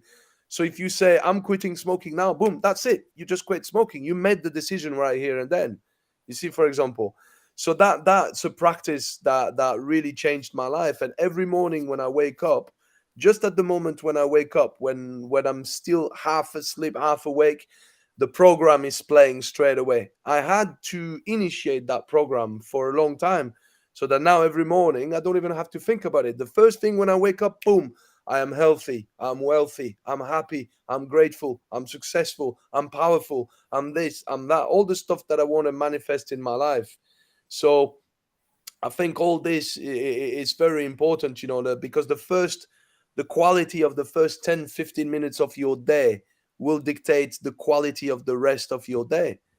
And now, in terms of using NLP for teaching, because we use NLP for teaching as well, is how to basically convey your message, how to pass your information and your knowledge in the most efficient way possible to your students, and have this accelerated learning stage, Yeah. because everything is neural based learning. How do you put the information on the hard drive, on the disk? And for that, well, first of all, there is chunking, chunking down, chunking back up. So if you teach something that's really big in its entirety, it's going to be very difficult for people to remember. Yeah. If you You cut it, must. you chunk it in segment, you put it in segment, you teach the first segment, the second segment, the third segment, and then slowly you put it back together. Then the people, they're learning much easier like this. And then there is also using, the VAC principle. And the VAC principle is that every person has got a preferred one or two or even three preferred individual learning style. So Yeah. me, for example, I'm more of a visual and kinesthetic learner because I Others, can I I would. can Yeah. see stuff. When I see stuff on a video, I almost have it. All I need to try it a few times on the dummy or on somebody. When it comes to a technique, for example, I see a technique, I see a punch, a kick, or a technique, I see it. It's already in my head now. I recorded it in my head. Now all I have to do is to try it with my body. I'm trying it on the dummy or on something, and that's it. I got it. But if people explain to me with words, I'm not Mhm. that much of an auditory. Don't get me wrong, it helps.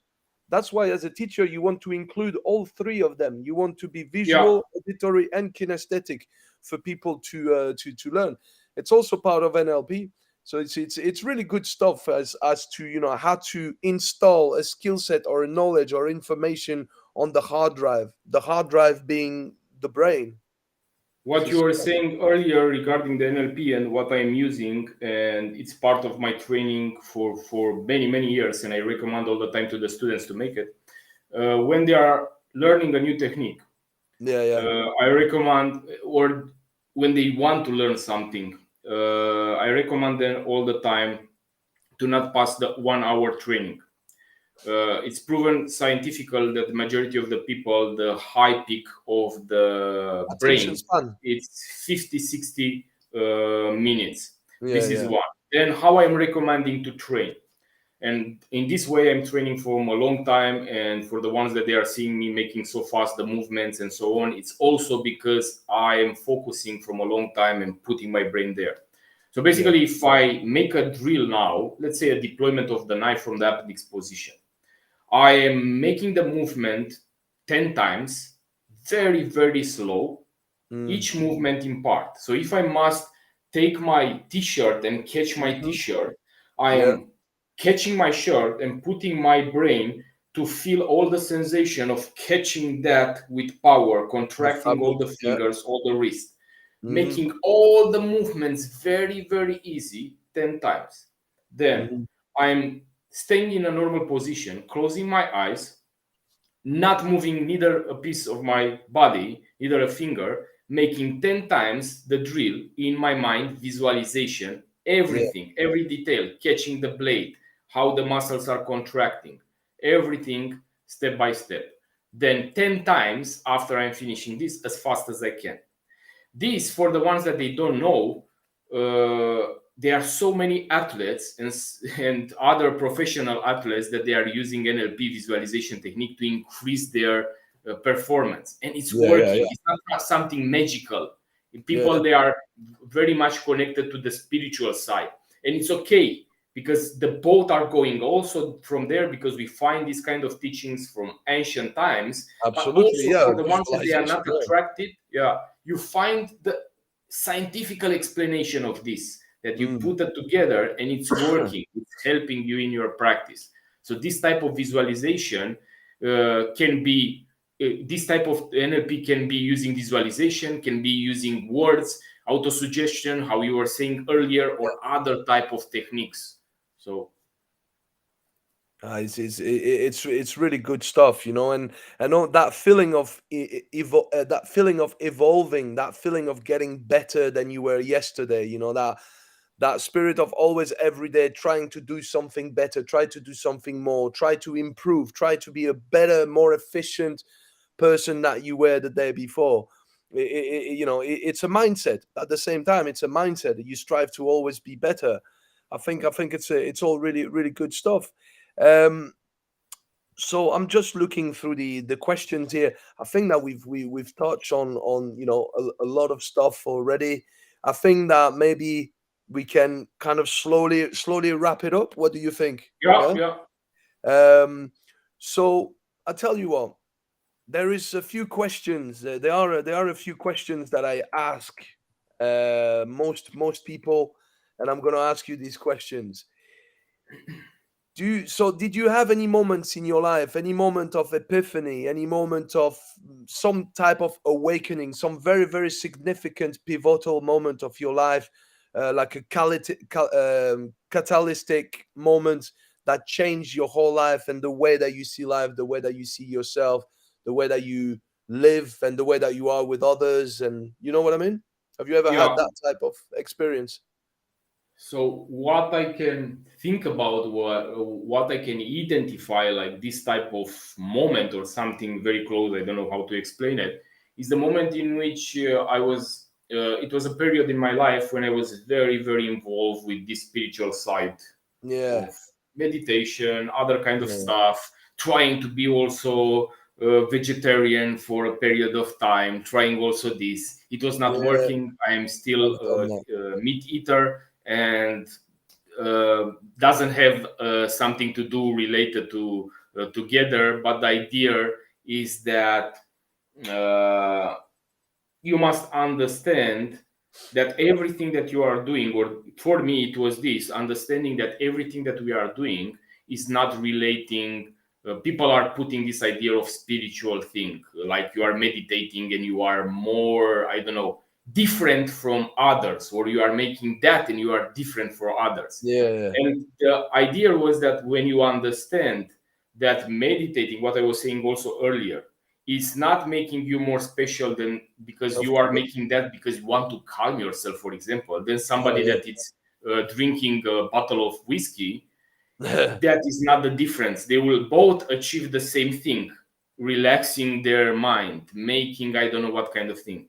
The idea is that these practices, whatever practicing you are doing, of course, I'm not recommending to the people to drink alcohol and become alcoholics. I'm talking about the other part of training yourself, identifying in your training type of meditation techniques, being in the present moment. These are tools that can help you to transform and in the inner because we have the Yeah. training with the physical one but the inner side. So what you are saying earlier, when you understand that everything that you can do can be used to become a better person, to become a better variant of yourself, to be an inspiration for the ones around you, with whatever things you are doing. If your skill, Mm. if your gift from God, it's drawing, that can be an inspiration to somebody else. You can transmit your messages, you can make others around you achieve their own goals by being an inspiration to the others. If Yeah. your skills are teaching combatives or I don't know other kind of things, that can help another individuals to become a better variant of himself Yeah. tomorrow, and so on. So basically, the understanding that I can inspire others with my own gifts and my own skills, that I am becoming a better person in this process, and also others can become better variants of themselves. And Yeah. I'm not really referring here to the moral aspect, because I'm neither a moral person, or everyone has his Yeah. Yeah. dark Moral his boundaries. skeleton, Yes. his yeah.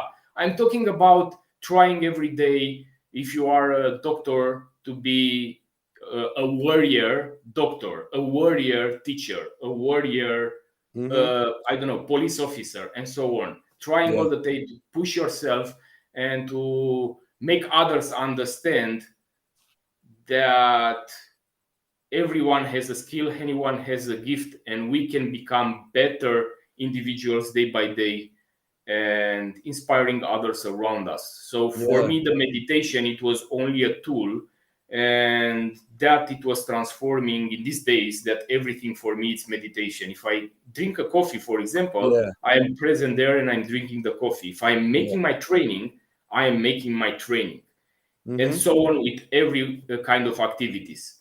So That's the very good. spiritual side, in my opinion, the spiritual side is the understanding that it's existing also an inner transformation path, and that is requiring, I don't know, different type of uh, elements that you have around you in your life, and you can use it Yes. to achieve that, being a Yes. better person, being a better variant of yourself.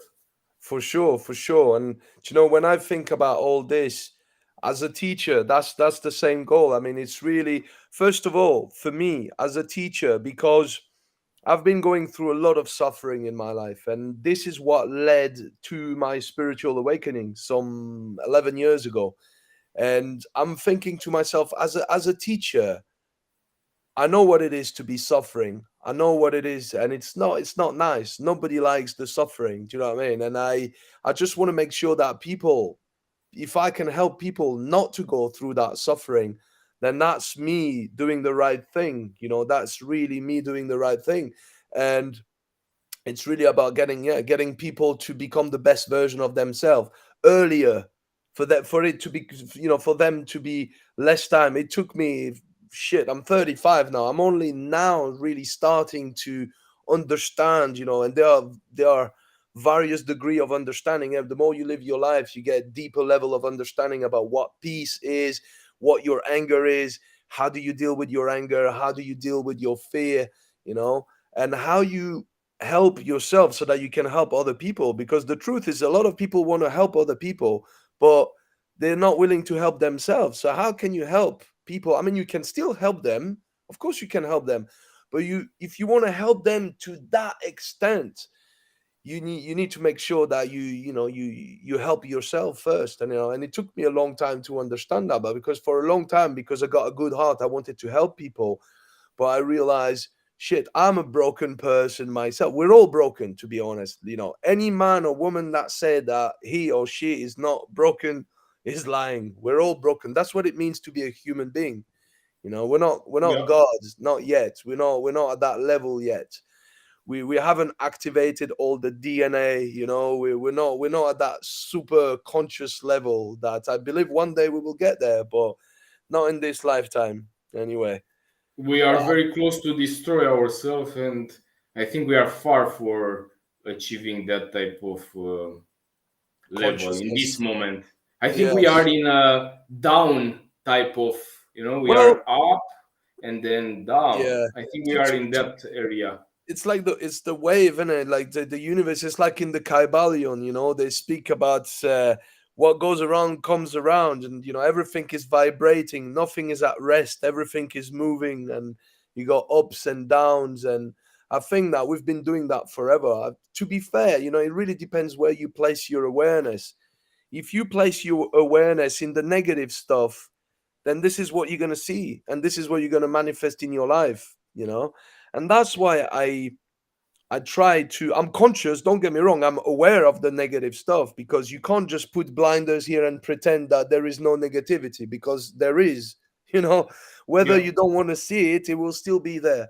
But I'm not saying that you are, by the way. I'm just saying, I'm just thinking I about me, how understand. I Yeah, was in the past, where I was focusing too much on the negativity of the world, and that's why I was making myself ill, like literally, making myself ill because of being too much focused on the negativity of the world. And it's always this, when we speak about fight or flight, there is the fight or flight in a fight, and then there is the long term of emotional course. Yeah, flight that people are stuck in. Most of people are yeah, stuck in the fight or flight, long term emotional fight or flight state. yeah. And I realized that that's where I was for a long time, until very recently. And now I just said to myself, I'm tired of fighting. I don't want to fight myself anymore. And the worst enemy, when we say your worst enemy is yourself. But I thought to myself, if my worst enemy is myself, how about making peace with myself? How about I'm becoming my best friend now? Instead of becoming my worst enemy, I'm gonna be my best friend by forgiving myself, by ask forgiveness and forgiving myself, and building this bond with myself, through meditation, through breath work, through NLP, through all that stuff that will kind of help me become one, like that unification, instead of having the ego and the higher self that are always fighting in the heads. There's always this contradiction, this cognitive dissonance all the time here, where you go, right, okay, I'm going to forgive my ego. I'm going to forgive my ego for all the suffering that it caused me.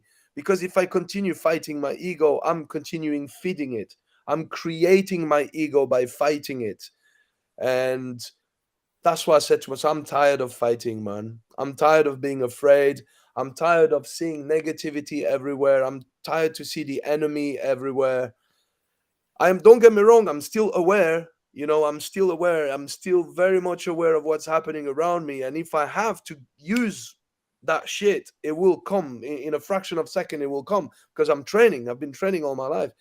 But I don't want to. Before I would be looking, I would be. It's not paranoia, but it's almost like you want something to happen.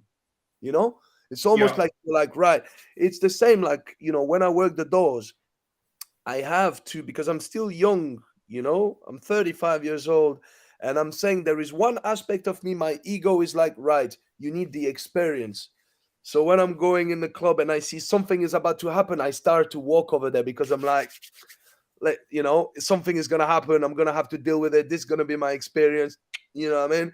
But then again, there is another place of me that goes, right, give them a chance. Don't go there. Don't manifest this. Don't you, because by going there you might yeah. actually manifest it. So Escalate. Yeah, yeah, it's the finding the balance where, right, I don't want to manifest, I don't want to put bad karma into the world. Same thing, like if somebody is provocating you. Now let's talk slightly about conflict management, which is another very, very important aspect of self-protection that we didn't really speak about today, and that it could be also mixed with, if you got a good spiritual background, or you're in touch with your heart, then somebody tries to provocate you. Somebody comes to you and looks at you and is thrown at you and calls you a cunt or whatever, starts insulting you. Well, you will feel the vibration of it's a psychic attack, or a verbal attack, or psychic attack. You will feel that energy. That energy will penetrate your mind, your heart, and you might feel the emotion. The emotion are energy in motion inside the body. You might feel the emotion of anger. You might feel, right, this guy just called me a cunt. Do you know what I mean? And you feel the anger, and now you want to reply to him. You want to call him a cunt as well, And which is only then, fair. We've been taught like this. You get slapped back. But physical thing is different. Yeah, I'm going to speak about that. But in terms of the words, in terms of somebody provocating you, calling you a name, or just insulting you, or trying to provocate you, that's that person putting negative energy into the world. Yeah, is releasing negative energy towards you and towards the world. Now you can choose to be the alchemist. you know I love spiritual alchemy. Alchemy is great stuff. It's very, very old practice. And so you take the negative energy. Yes, you will feel the negative energy. You will feel the anger, but you have to allow yourself to feel that emotion inside your mind, inside your body, and you will transmute. You will work with that negative energy, and you're gonna forgive. That comes with forgiveness. You're gonna say, okay, this guy called me a cunt. Maybe he's having a bad day. Maybe he got fired from his job. Maybe he got an argument with his wife. Maybe he's pissed off because he didn't get to see his son's football match. Whatever. He's got a reason. So I'm gonna forgive him. I'm gonna forgive him, because if I reply to him, if I take the negative energy and I spit it back out straight away, what I'm gonna do is I'm gonna create this vicious circle that never ends. It's like the gang war. Somebody kill one of yours, you go and vengeance, you go and kill one of theirs. Then they come back and kill some one of yours, and it never ends. The war never ends until everybody's dead. You know.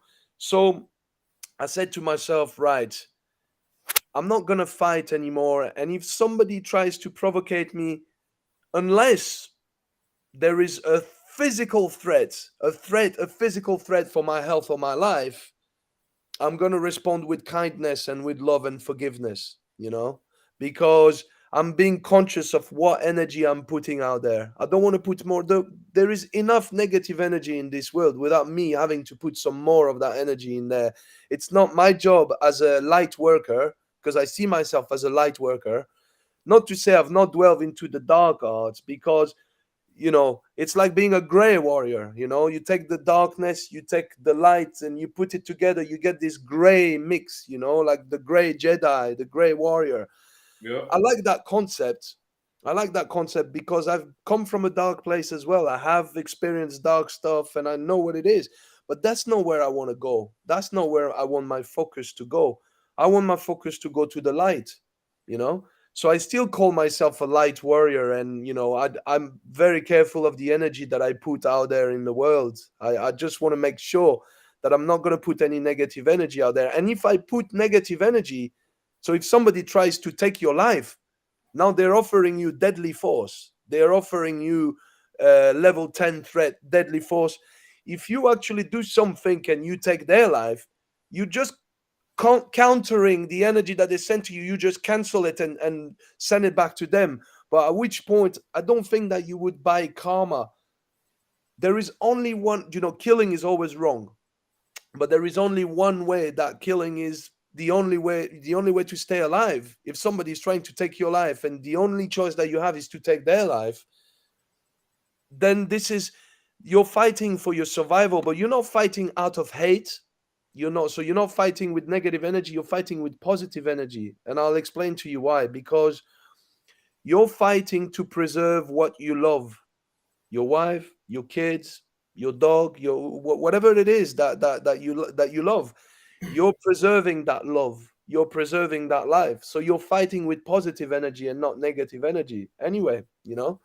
So I think, you know, it's the negative energy comes from the ego, and the positive energy comes from the soul, from the heart, you know. And it's very important to differentiate the two energies, and when what energy you put outside, basically. That's really my think, bro. I love to think, you know, about the energy, because everything is energy, bro.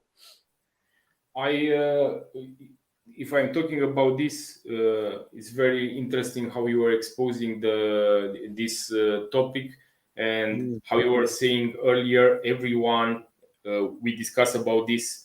Somebody has a method in which he can arrive there, like, you know, how we are saying different roads that they Yeah, can yeah, bring you in the same thing. yeah, So the same thing that you were saying earlier can work for millions of people, and yeah, for others other things. So I will say also how I'm making, for example, when I'm talking about this, basically it's an inspiration that it's very known, because people that they are listening to us, for sure they are fans of the martial arts and so on.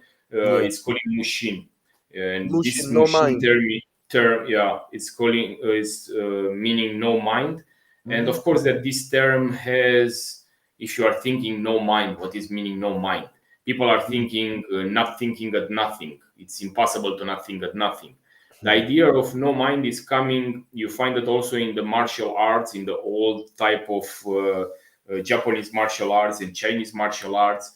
And it was, if we go to the martial arts, it was the idea of the warrior that it's keeping a focused mind in the present. Because we are talking, you were talking earlier about the ego. And I was writing also in this manual, the Dirty Knife Tactics, regarding the spirituality. So it's very similar with what you are saying. I'm Yeah, exposing two variants that people are understanding maybe, and choosing also from your side and also for my, and maybe they are finding interesting things for the ones that they are interested, of course. In one practice of meditation is in the esoteric Buddhism, in the Tibetan Buddhism, is called yeah. Chod.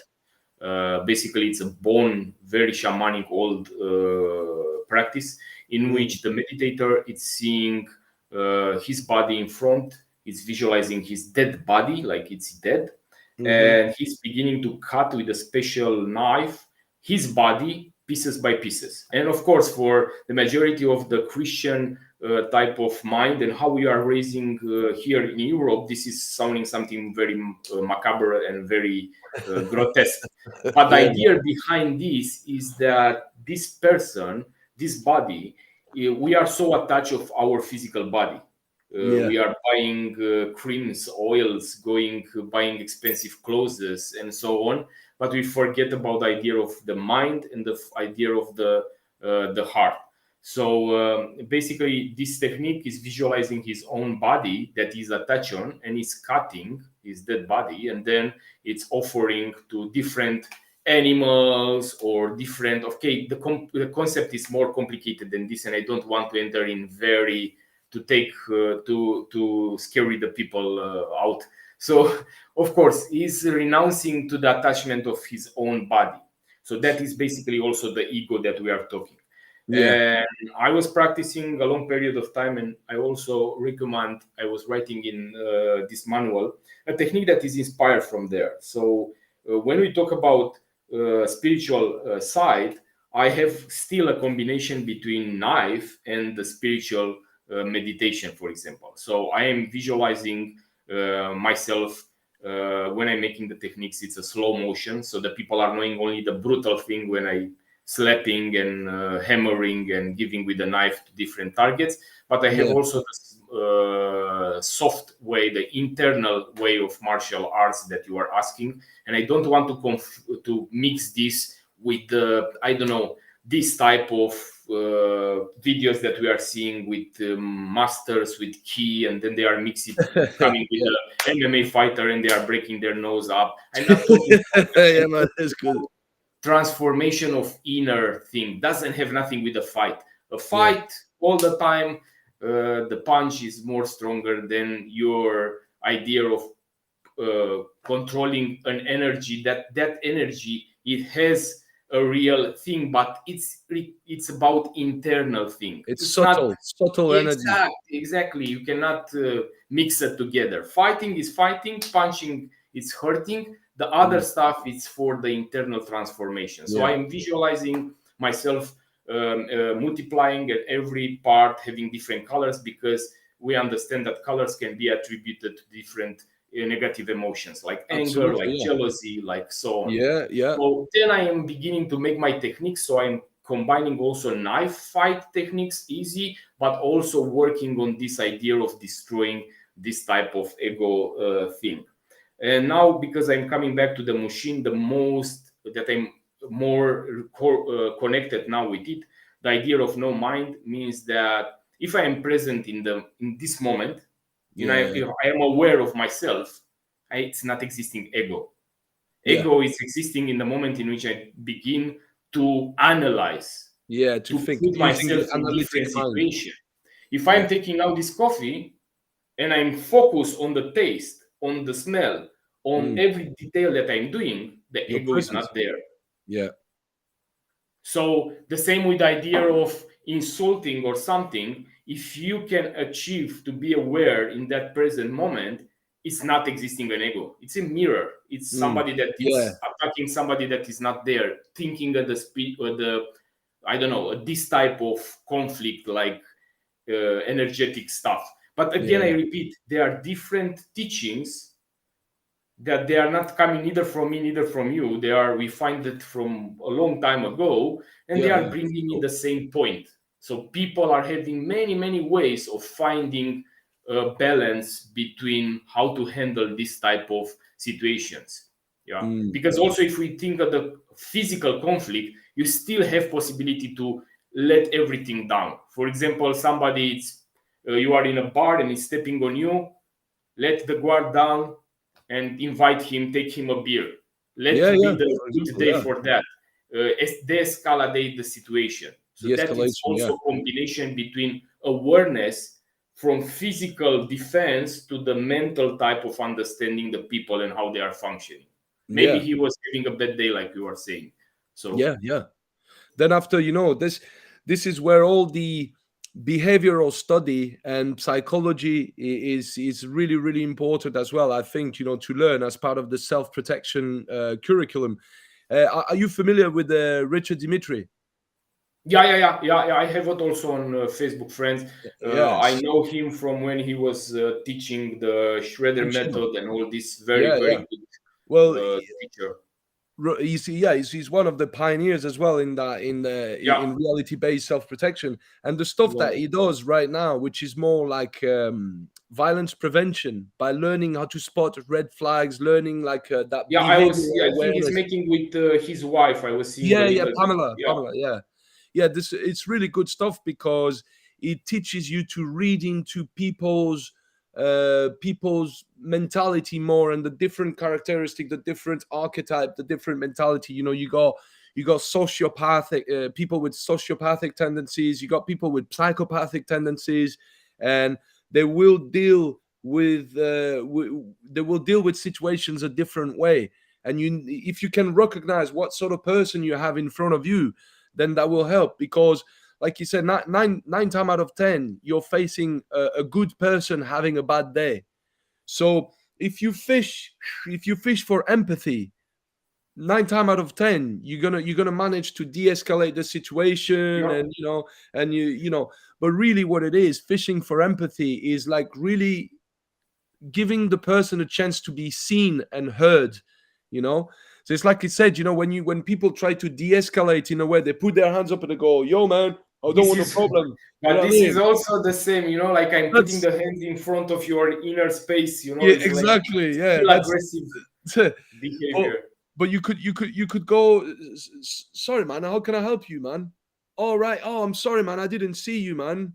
Oh, did I spill your beer? I'm really sorry, man, let me buy you another beer. Do you know what I mean? It's really kind of trying Yeah, to let people know that they are seen and felt, and give them a chance to fix it, them to give you a chance to fix it, so that there is no need for the confrontation to get physical. There is no need to escalate the exactly. level of force. So I think all that stuff is very important, and I'm going to be looking more and more into that stuff. I think it's more important time invested in this kind of things than invested in physical fighting. Yes. That is also important, of course, Yeah. but We do it for the love of it, don't we? And that's yeah, the truth. and We do not it for only the this, love of it. but it's also the idea that you prepare yourself, because this is the idea of a warrior individual, or that he has this. You prepare yourself for that moment that can be not the nine Yeah. parts that you Yeah. say, The but the 1%. other one. You Yeah, prepare yourself for the 10% of the exactly. situation. But also understanding that the other side is very important. I think people must look also there. I think it's a very, very good type of understanding how people are interacting, how Mhm. it's escalating a situation or de-escalating a situation. It's Verbal very important de-escalation. stuff. So, if you could, I'm gonna ask you three questions that I ask everyone. These are the last questions of the interview. If you could go back in the past and change something in your life, what would it be? Phew. I think everyone where we are today, I'm thinking at me, if I am here in this moment, means that this was my path, and this Yeah. must be with good, with bads. This is the moment in this is the time in which I must be, and all the experience that I was having are part or of this person that is standing here. Yeah. But if I'm traveling and I have the power, I will think probably to the idea of they are saying that when you become a little bit more older, you are more smarter, more wise. This Yeah. I want. I to go more at the my in the era in which I was dumb, and this were how you were saying that, looking for, I don't know, things that they are not so important, and Yeah. invest the best energy in the things that they are. I know now that they are important, Yeah. like personal development, like influencing others in good things, not in bad things, and so on. This, I think, it will be the thing that I would want. Yeah, I think quite similar as well, man. Just focus my attention on the things that really matter, that I know now matter, that I didn't really think about mattered earlier on in my life. What advice would you give to the younger generations, man? Who? Anyone, the younger generation. If you could give, if there were a lot of children right now listening to you, what would be the best advice you would give them? I am not a good teacher for children that they are small, because I was trying this with the with the stuff that I'm doing. So I'm more for. Yeah. But let's say that they are teenagers. Yeah. I think it's understanding that and looking very good around them, and to try to identify. I know that is hard, but to try to identify the right models, the Yeah. right type of individuals that they can aspire to become like, Yeah. because in these days we have more and more bad models, Bad and influences. this Yeah. are transforming them. I don't know. Maybe this is the way in which the society is going, but Yeah. I want to remain with the idea, especially for the boys, that a man must remain a man. A man must remain the one that must be the, I don't know, the pylon of the family, and must The provider. yeah, and must identify himself, and to not lose this that they are calling all today like stigmata. Toxic masculinity is nothing toxic. Mm. Try to become, to invest from your time and from now in real things like making sport, Yeah. understanding the need of eating healthy, making sport, choosing the right models. Yeah. I still believe in jobs like my heroes.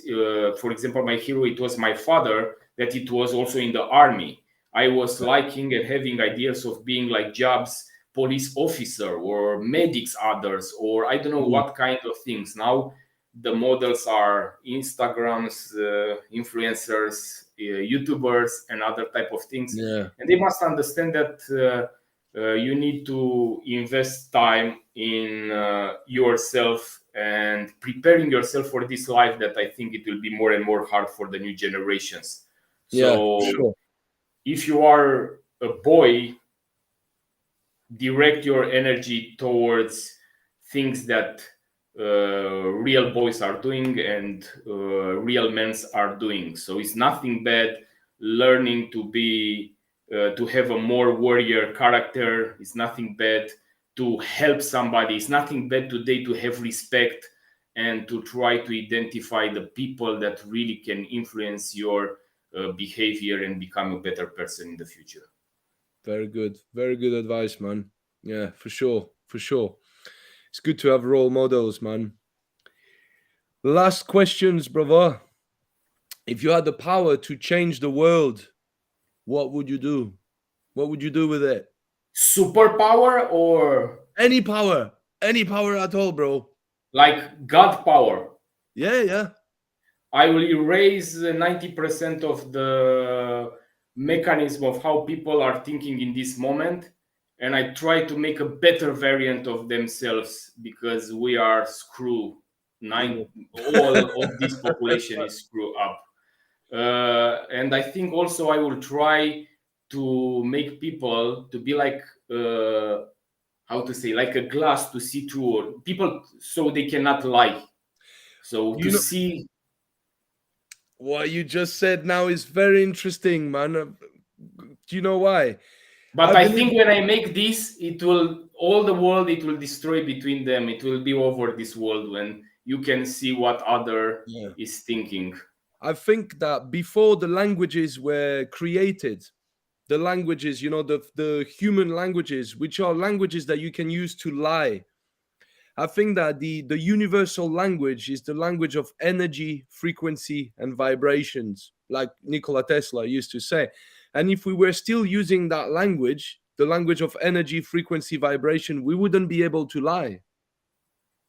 And that's the thing. I believe that before, when somebody, that's why higher beings, if you believe, I believe in higher dimensional beings that live in higher dimensions. Yeah. When we lie, they know, because they see the color of our aura around us change. They know when we're telling the truth, when we're lying. They know when we're sad, when we are happy. Because like you say, every color has got a vibration and a frequency that is connected to the chakra system and everything. And so I believe that when we learn to use more of our brain capacity, when we unlock our DNA, we will be able to go back to this language, the telepathic language. If you could hear what people think, there would be no more lying, would it? So I think I one day. I don't think that it will not be any more lying, because this is in the nature. You cannot stop this. People are lying because they are already a thought in their mind.